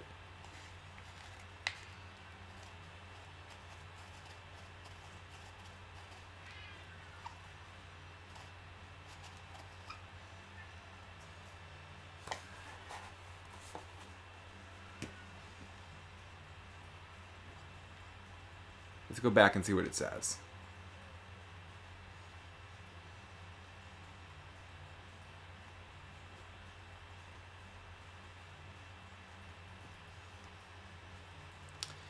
Okay, so it's for local multiplayer.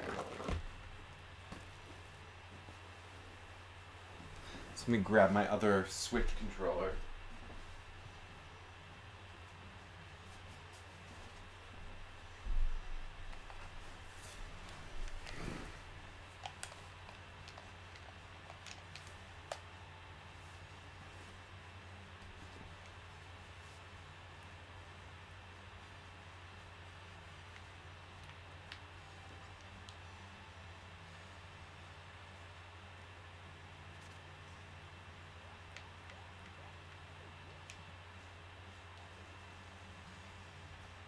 Like other console local? Like I need to like connect with another console? Like is this an LAN game kind of thing? Is that why it's not working?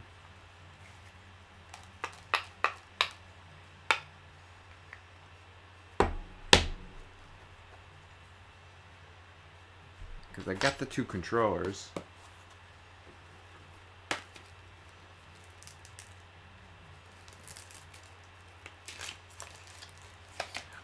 All I want to do is play Pac-Man and they won't let me. Nah.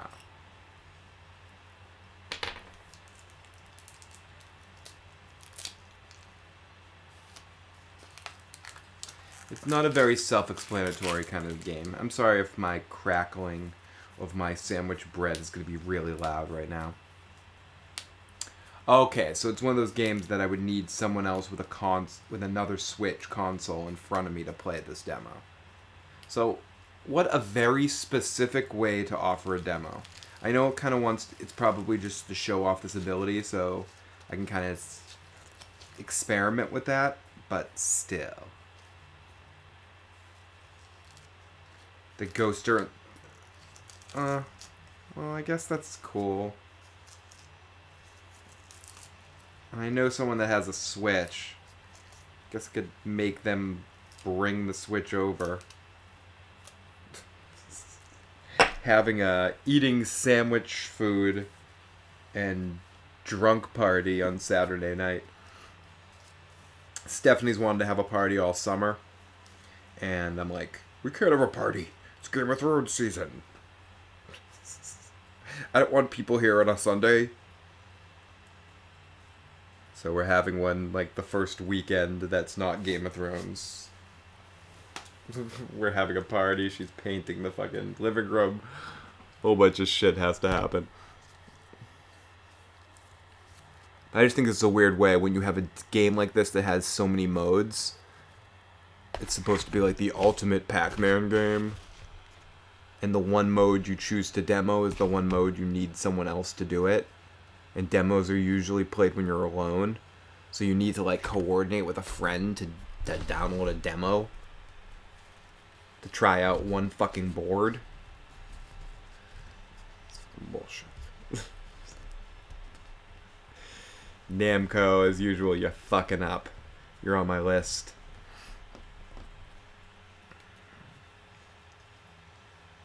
Fucking list.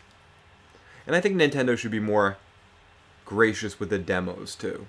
Like every week you should come up with a fucking demo. Let me play a fucking Mario Odyssey demo. Stop being cockknockers.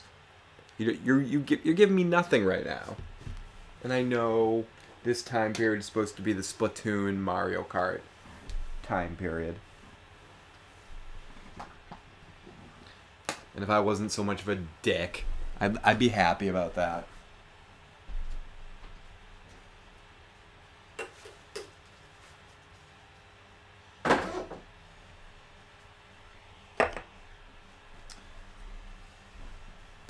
But, one second again.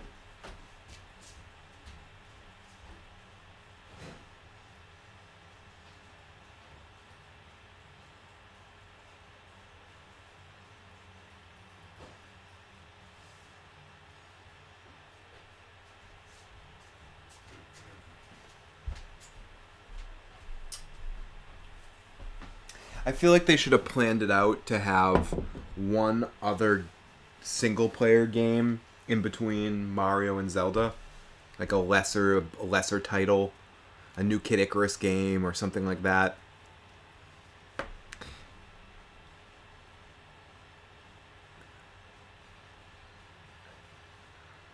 In the sense to, because you sell the Switch based on a single player game, Zelda. And then your next two games, big games that you come out, are an amazing Mario Kart game, which is fun in one player. It has a great single player option, but is most fun as a multiplayer. Same with Splatoon as a multiplayer game. I feel like you needed to have like another single player game in the middle there.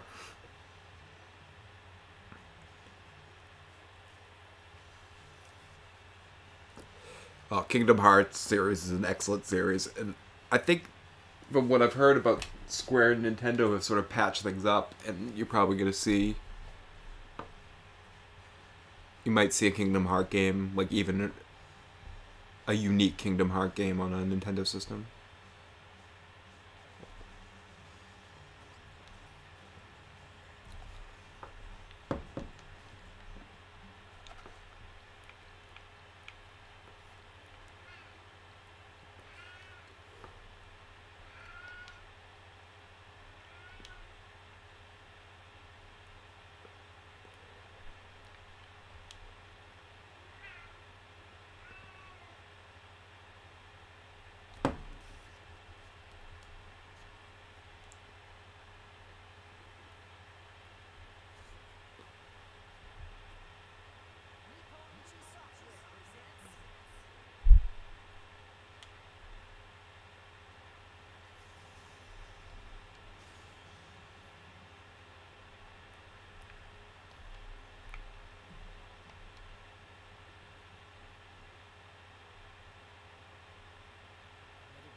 Ooh, inside information from Baroque.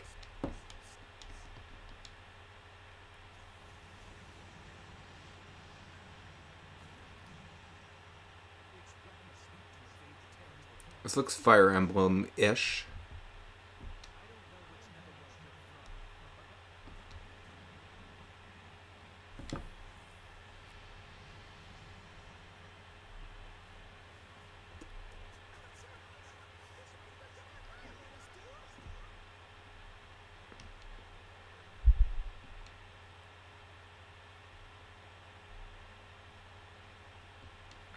Yeah. Come on, skip. This is my team.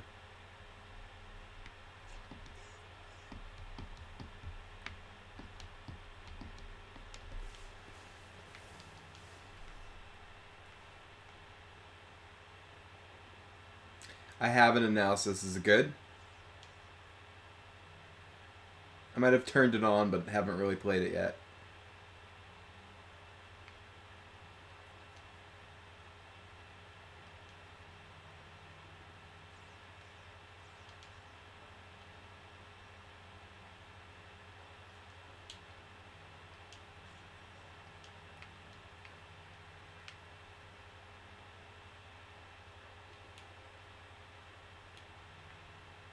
So this appears to be a very detailed, deep RPG type game.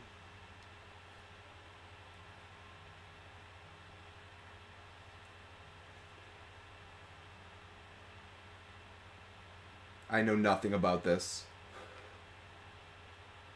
And this seems very complex for me right now.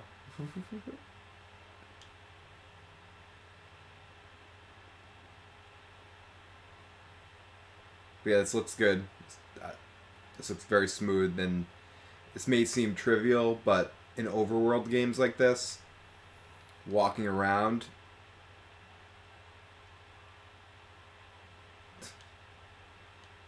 feels very smooth.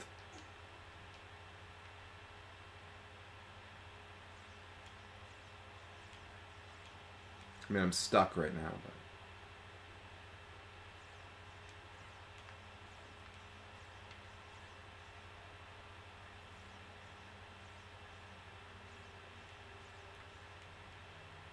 I could see, like, I'm playing this for 2 seconds. I can see that this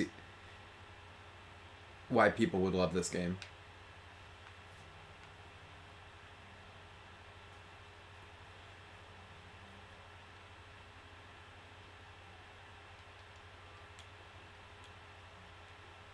It's making me Fire Emblem nostalgic, though.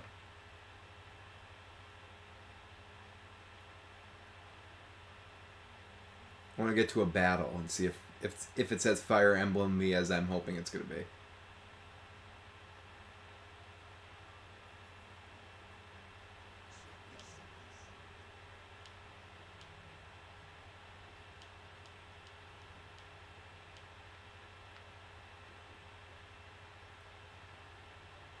Oh fuck, this is deep. This is... Oh yeah, it's deep.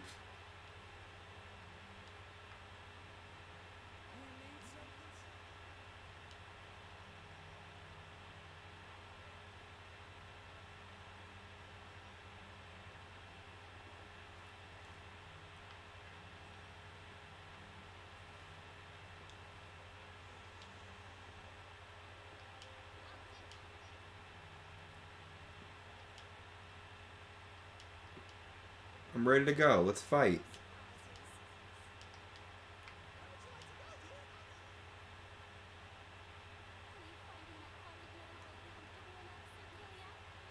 Analysis. This seems a lot like Fire Emblem, huh?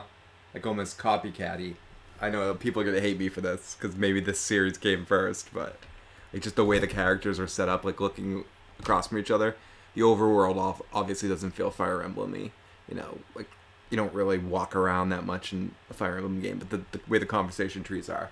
Not in a copying way, I mean. Just in like a... It's reminding me of it a little bit.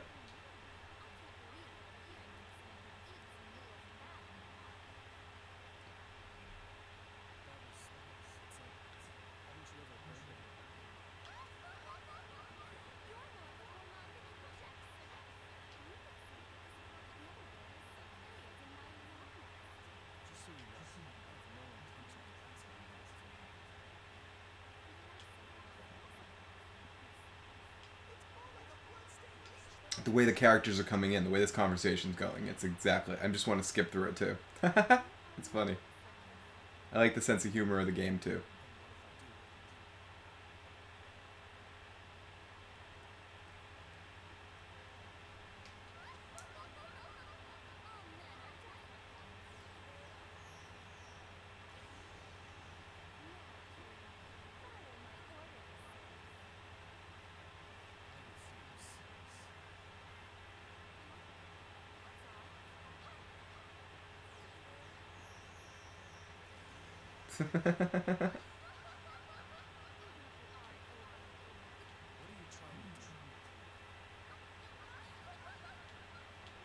I'm kind of worried that I'm going to like this game too much and play this demo and then have to buy this game.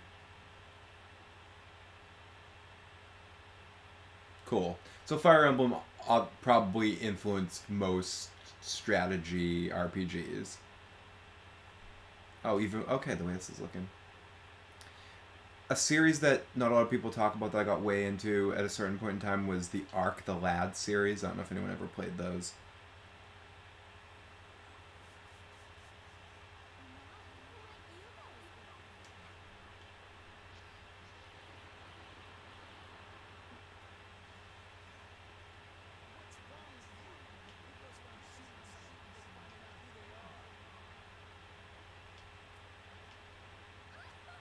Okay, I'm skipping. I don't have time for that. I want to get to the combat and see if I like the combat. Want to see the basics of battle? Sure.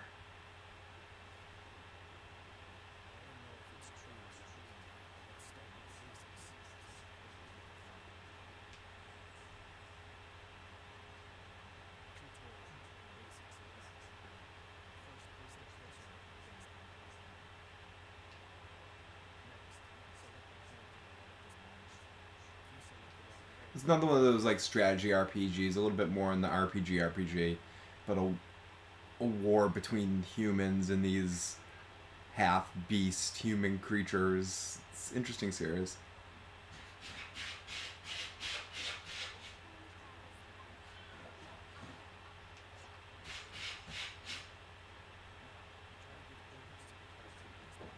Oh, I won't hate you, Broke. Joe doesn't really like RPGs either. They're not for everybody. And I don't like all RPGs. They have to...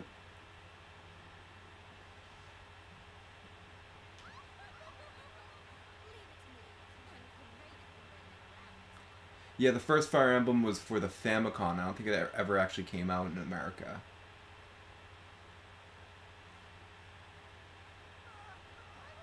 I've played it. It doesn't resemble much of the later Fire Emblems, although it has some similarities.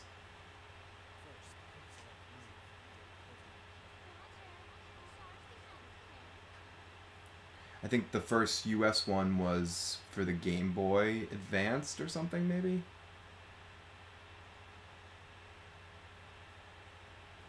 And it was called Fire Emblem, but it was really like the third Fire Emblem or something. Something like that.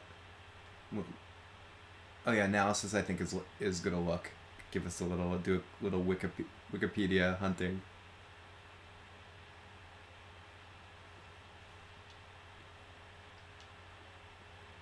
Oh shit. Okay.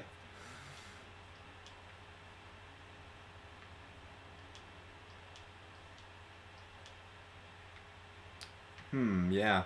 This game looks somewhat familiar.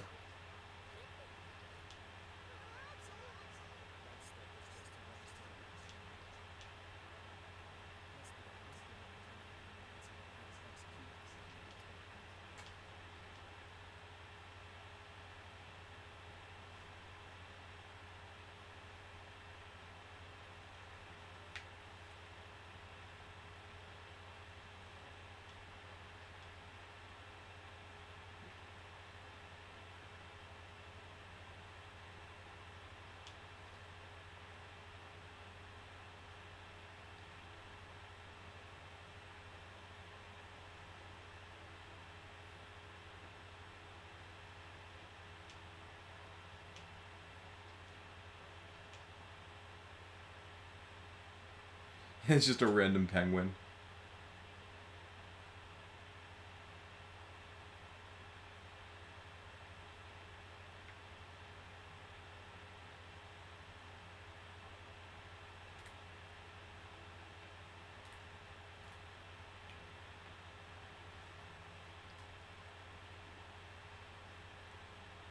It was a really good game. And then there was the two console releases in America, the GameCube release and the Wii release, which I think are two of the best Fire Emblems until we get to the...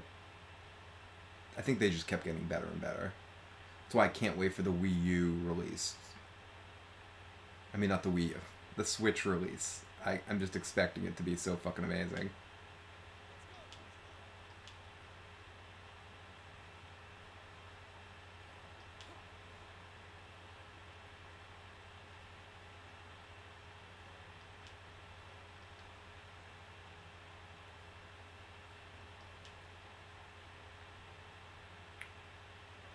Sorry, I'm not quite there with the controls yet.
So you have to execute. Okay, I don't like that.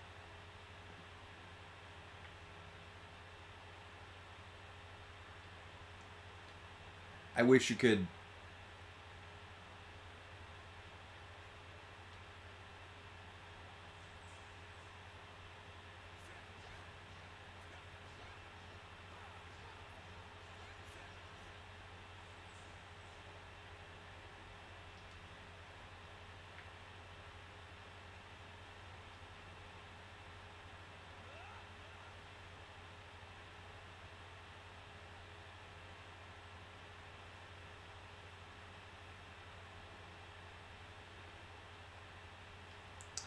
Joe says nothing about amazing things about Last of Us.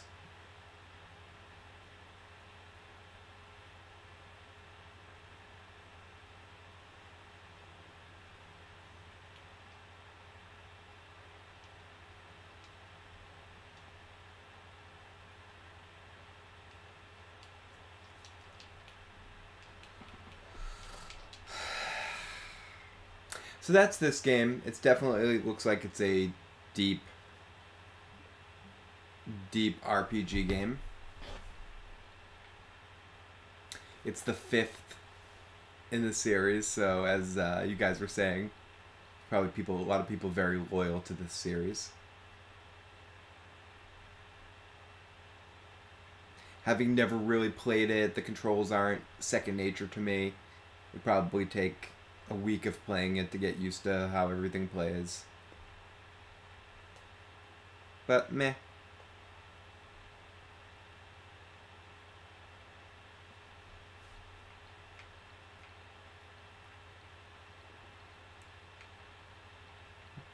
But meh.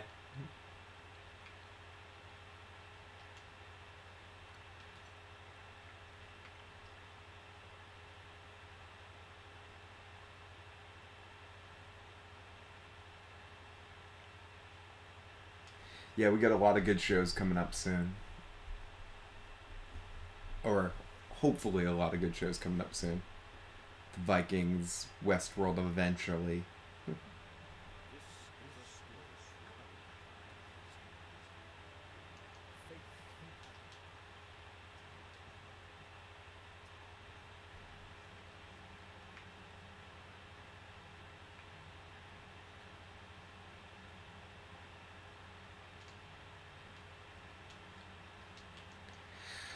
Every time I put in this game, I remember that I hate it. I'm sorry. I wish I had more games to play that I would want to play right now.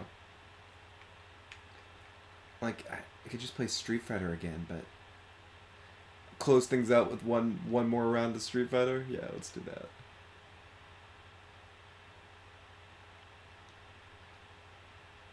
I was just... Part of me was like, I'm gonna end, but no, I don't want to end on, like, going meh on a demo. Let me at least play one more thing.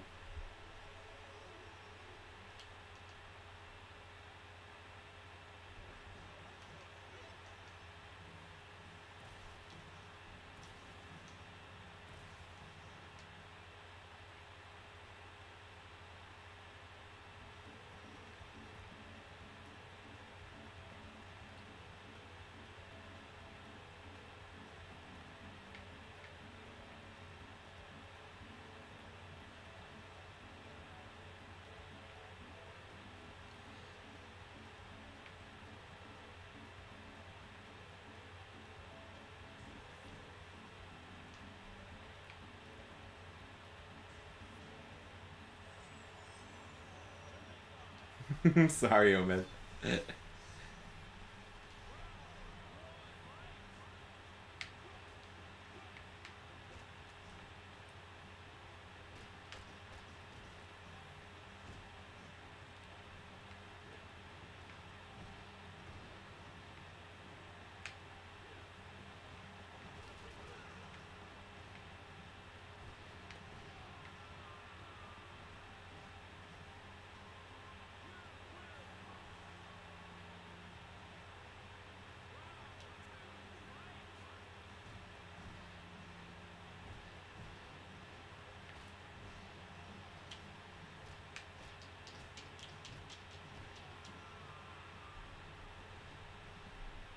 Yeah, this game just looks so fucking pretty.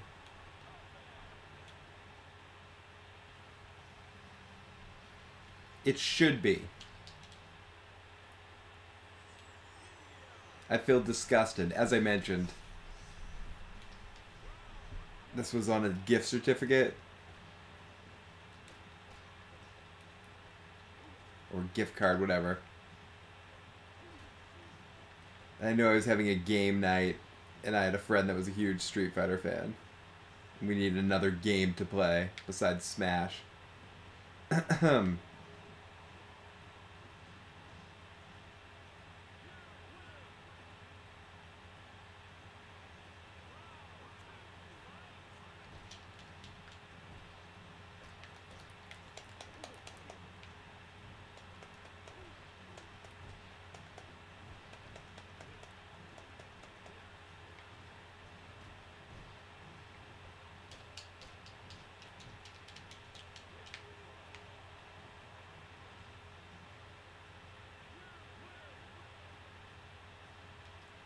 Yeah, it was something like that, like $39.99, I think.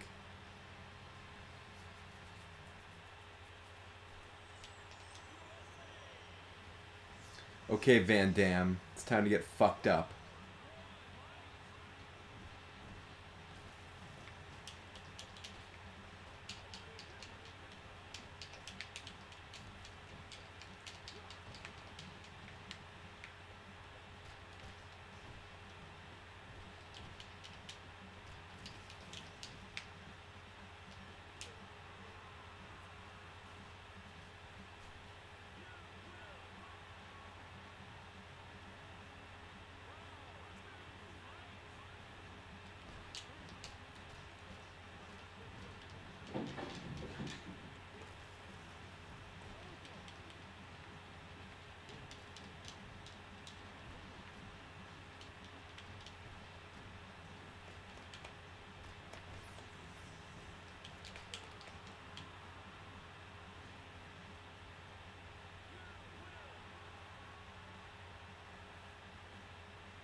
That's a good word for an omen. It's very special.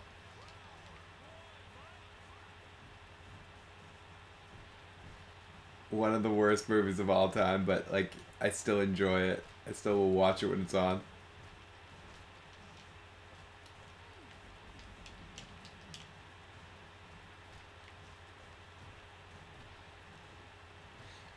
I think what makes it more entertaining than some is it seems like it's aware of how bad it is. But it's really bad.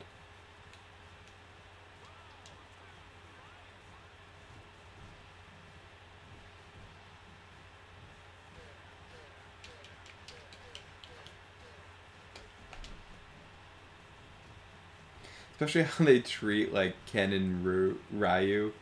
I know his name. I know Ryu isn't how you really say the name. It's Ryu or whatever.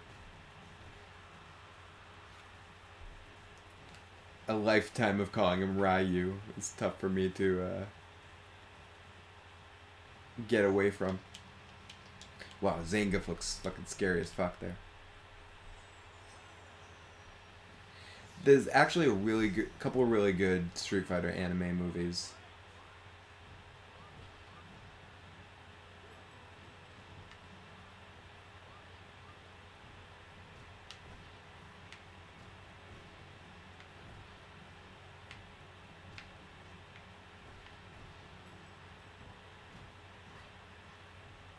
No, the Mario Brothers movie is just a mess. Someone did a video. It was the Nostalgia Critic or like some big YouTuber did a couple of good videos on the Mario Brothers movie where they get into like why it was so bad and stuff. There was a good movie in there. They just weren't allowed to make it.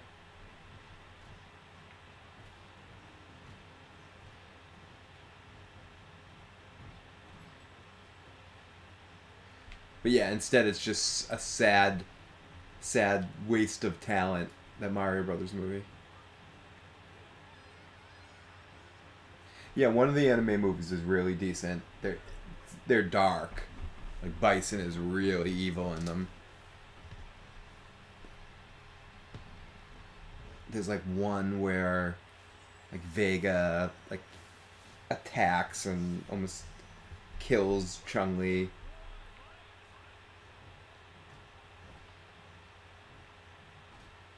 Hopper was thinking I think it's funny how they all just regret that movie too. You can see so many interviews where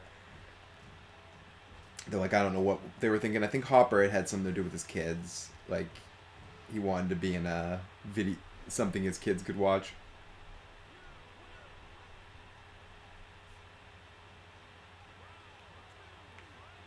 Oh yeah, the Double Dragon movies. I forgot about those.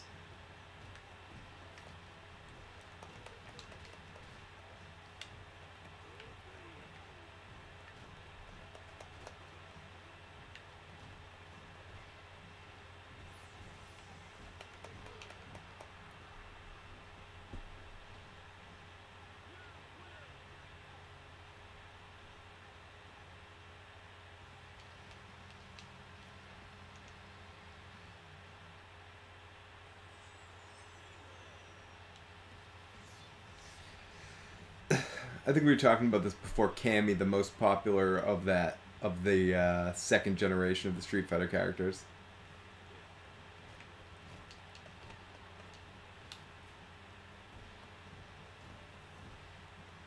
In some ways, one of the most popular Street Fighter characters right now.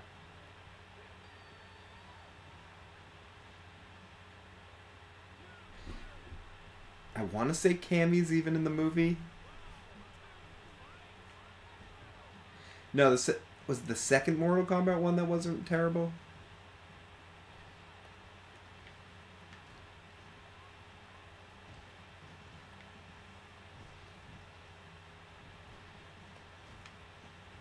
I mean, the best video game movie aren't real video game movies. It would be, I would say it's either Scott Pilgrim or Wreck-It Ralph. Yeah, I wonder why Cammy became so popular. Oh, man.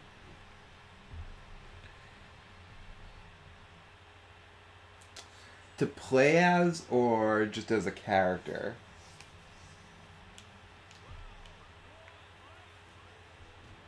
To play as, it's always been Balrog for me for some reason, just because I like the boxer.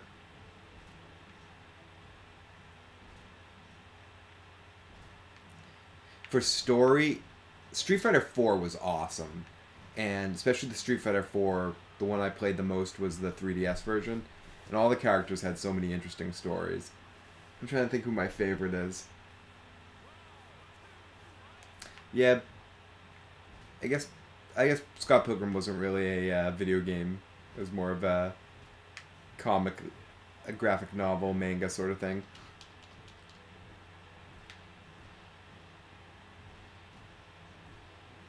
It was decent. I just mean in the style of which it was done, sort of had a video game style to it, but... Well, I thought the fight was over. Oh, I lost because I wasn't paying attention.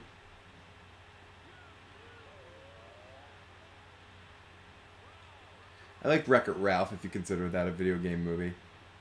But it's not a real video game. Should have been Donkey Kong.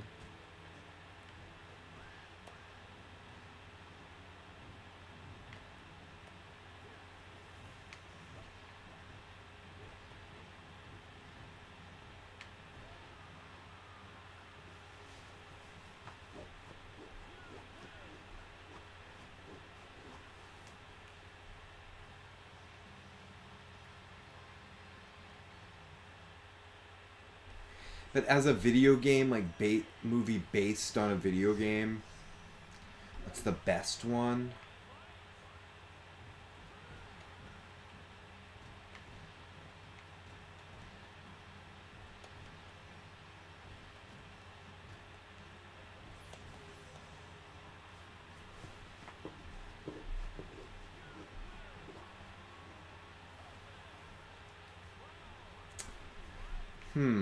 That isn't, and I'm trying to think that isn't animated.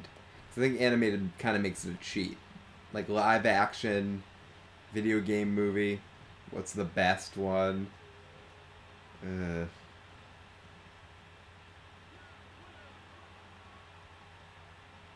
have to see the list in front of me.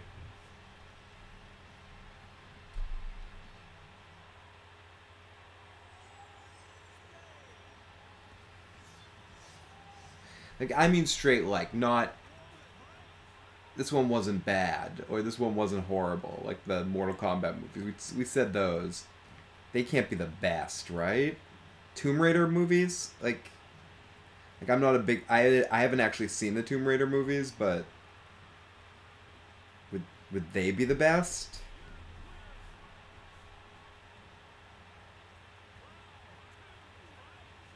Because aren't there more than one?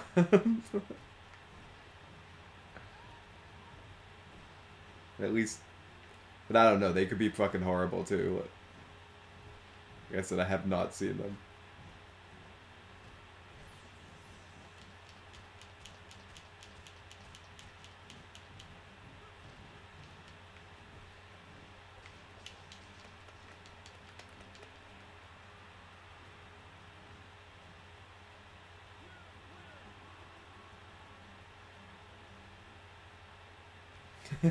Broke.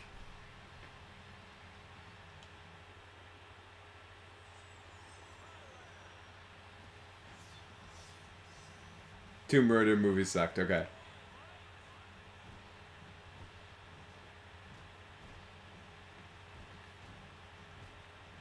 Final Fantasy movie sucked. Street Fighter movies sucked. Super Mario sucked. Double Dragon movies were pretty shitty. Mortal Kombat movies were pretty shitty.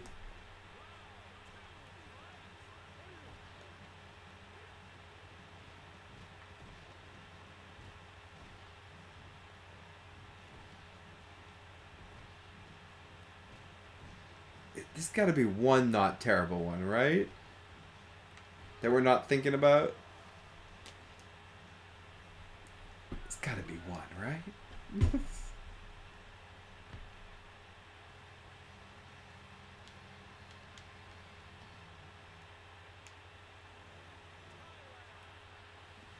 Wasn't there? I'm saying movies I haven't seen, but I knew that they exist. Was the Hitman movie any good?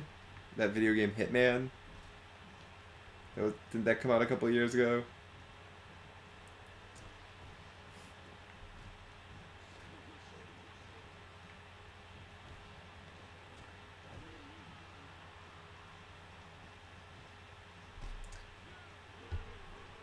The Final Fantasy movie, I think what sucked about it, the one I'm talking about, the animated one with like Alec Baldwin doing the voice for it and shit. Was there another one?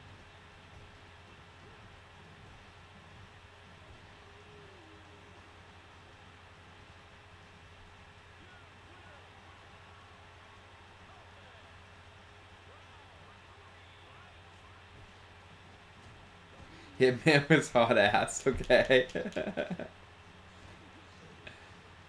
Oh shit, I'm fucked.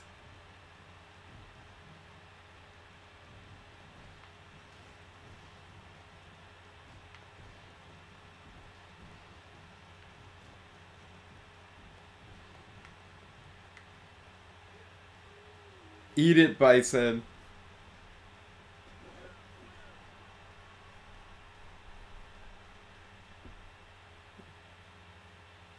Ken, you won! And your hair is suddenly shorter.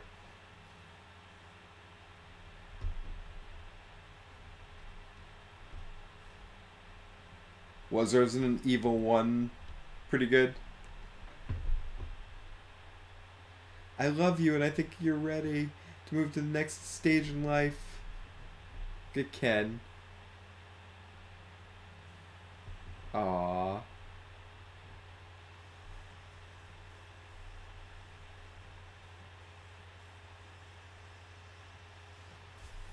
The Pokemon movie was pretty good. I said non-animated shit.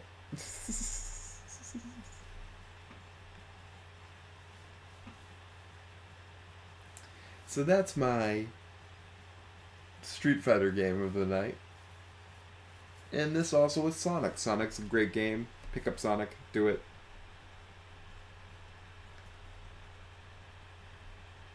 So I guess Resident Evil is the answer to that question? For a zombie movie type thing? It does... Is Resident Evil the answer to the best video game movie franchise? I mean, I'm kind of just going by what Broke is saying here, but I trust him.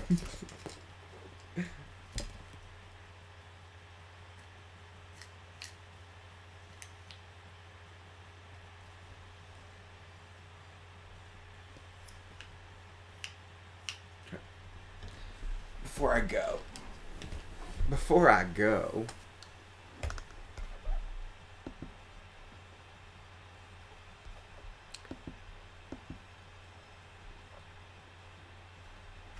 List game movies. Mortal Kombat, Blood Rain. Wait.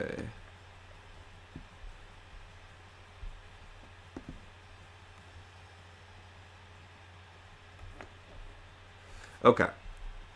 Super Mario Brothers was the first one, was it?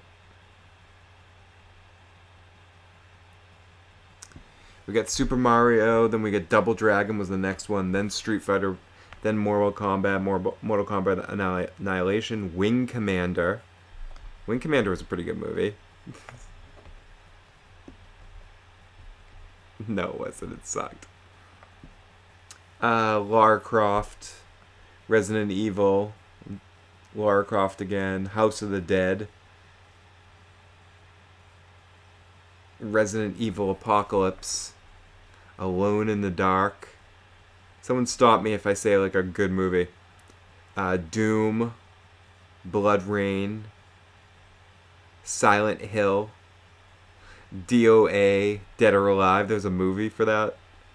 Postal. Postal?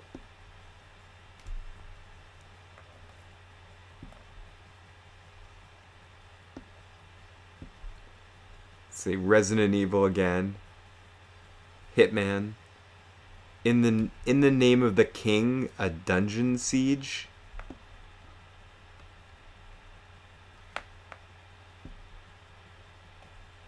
Far Cry. Max Payne.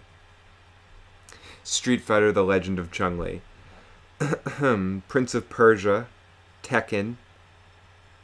Resident Evil Afterlife, Resident Evil Retribution, Silent Hill Revelation, Need for Speed, oh, that was hot ass. Hitman, Warcraft. We didn't talk about Warcraft. I haven't seen it yet. It's actually waiting on my DVR. I just haven't watched it. I've heard mixed things about Warcraft. Heard it isn't horrible.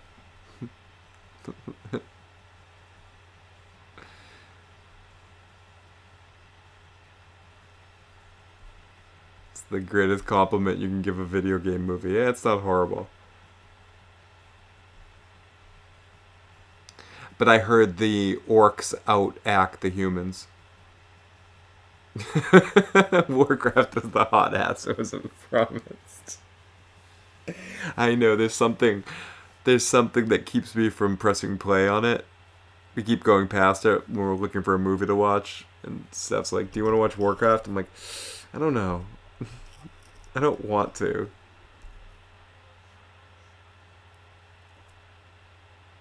I haven't heard mixed things.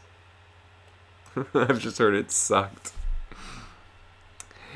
Then we have Assassin's Creed, Resident Evil, the final chapter, Tomb Raider, and then the up-and-coming ones. Tomb Raider. Okay, these are up-and-coming video game movies. We have Tomb Raider coming in March 2018, apparently. Orc scenes were better than humans. Okay. See, that's the mixed reviews I've heard. I've heard that the orc scenes are actually pretty good. That's what I've heard. Don't watch it. I won't. So we got Tomb Raider reboot. Then we have Rampage. Is there hopes for a Rampage movie? for what it's trying to accomplish, like for just like a monster movie, could a Rampage movie be successful? I think it... And Rampage is coming out on April 20th, 2018. It's coming out on 4/20. So they're putting it out as like a stoner monster movie, hopefully.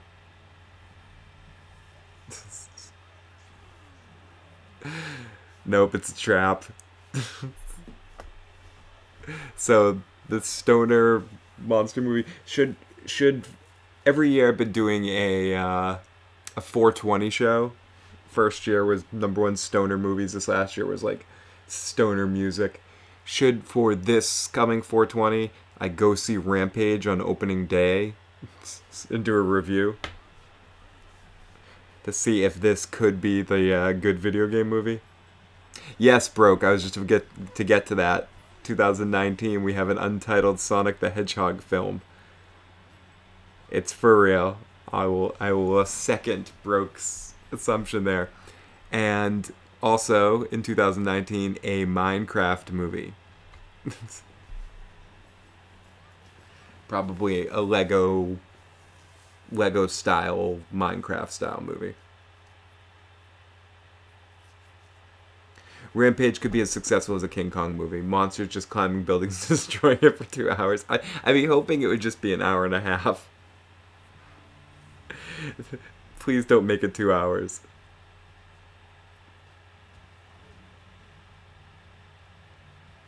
Alan, I'm with you. It could be alright. Do you know there's a new King Kong television show that's going to be coming on soon? Like a continuation? It's going to be set in modern times after the time of like a King Kong attack. Of like the movie and the events of the movie. It's going to be like the post-mortem of a King Kong situation. Made by the same creative team that gave you the Bye Bye Man.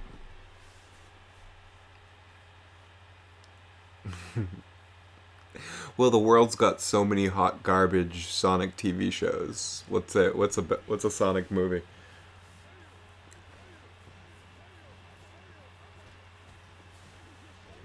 So those are our up and coming international live action films.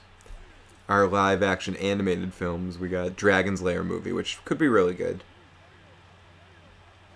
The Angry Birds 2.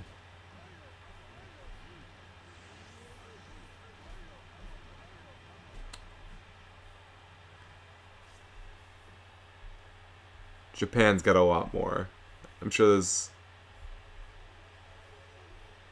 a couple of good... That's why if some people are excited that Netflix might do a Zelda series, or if that's a reality of actually happening, I'm never looking forward to a video game live action property. Ever. It's never good. Like, I'm looking at this list. What we're trying to reach to say, well, the first Resident Evil movie, the first 2 Resident Evil movies are alright. I mean, they're okay. Is that our win here for this whole list? Then I'm gonna say fuck it. Do you know what? The best one of these is the Super Mario Brothers movie, because it's so bad. It's so bad and so sad and hard to watch. that it wins as a piece of performance art. The rest of these, it's just, to use Broke's word, it's just hot-ass garbage. Yeah, the Castlevania series, I haven't watched that. I know Analysis is a big fan of that, but that could be winning right now as the best video game live-action medium at the moment anyways. I mean, I'm sure I know there's a really good Mario cartoon out there somewhere that exists. And there's a lot of other things. And I'm specifically talking about live action. And I just don't know what could be the thing that breaks the wheel for video game movies. Or your live action video game thing. Could a Zelda TV show actually be good? Like a Netflix Zelda series? No. It couldn't. It shouldn't. It won't. It would be awful.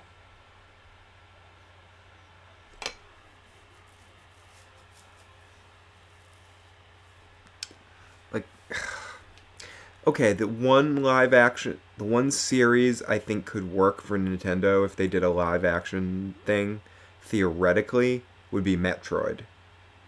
I think I could imagine a universe where a Metroid movie could work. Maybe.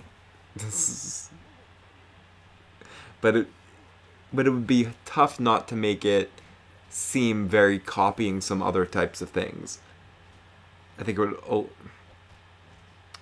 I think that's probably the closest to a Nintendo series I could say that could probably pull off a good live action thing. I don't think Zelda's the one. I don't think Mario's the one.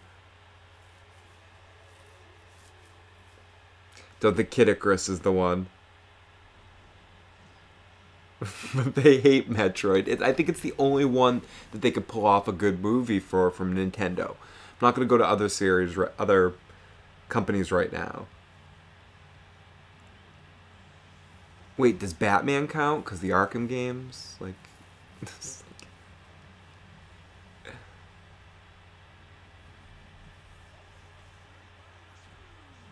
But I think out of most video game series that I can think of right off the bat, because Samus has some, we call Samus Seamus in Smash Brothers, like shame. If they got a good actors, if they got a clever enough sci-fi sort of story, it might be a little bit cliched in some ways, but I think they could make a good action sci-fi epic kind of movie with a Metroid property. But still would be better animated. I agree. It would still be better animated. You could do more stuff. I would want them to do something like hybrid animation with the enemies with Mother Brain and with all that sort of stuff. Or Ripley, if they decide to do Ripley. Fire Emblem could be handled right. It'd be tough not to make it... The action scenes would have to be incredible. It would be sort of like boring talking mixed with action scenes. Would probably be the strategy of a Fire Emblem game. A movie.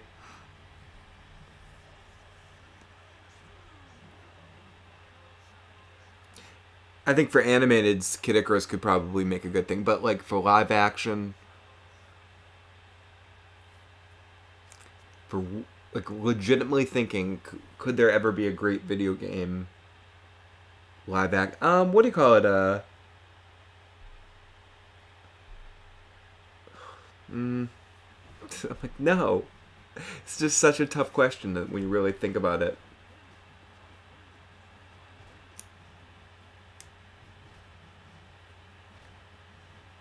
Ghosts and Goblins could be interesting. You could take an old video game franchise like that and do something neat.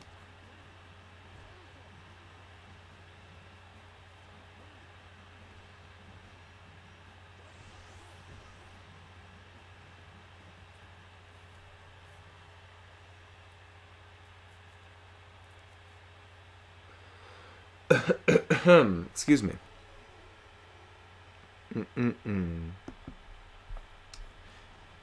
Japan. So I'm looking through the list here.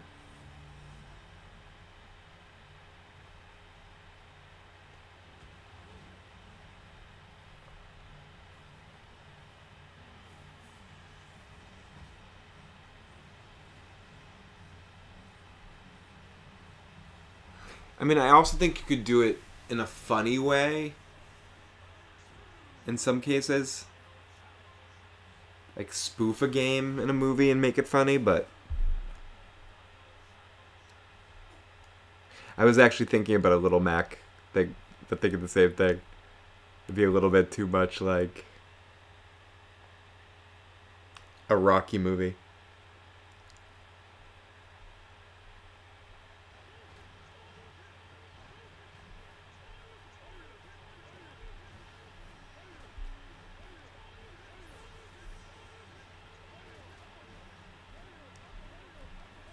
Well, everyone, it was real nice getting to talk to you guys tonight, and thank you for joining me for this silly little live stream.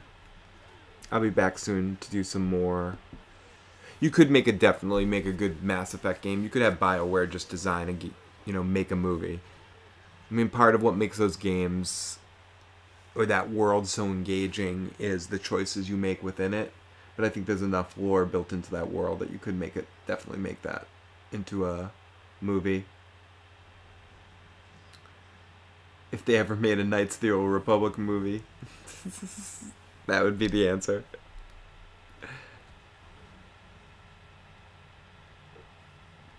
But nice getting to talk to you guys. I think Joe and I are going to be on the main channel on Thursday? Thursday? And on Wednesday night, I'll be on...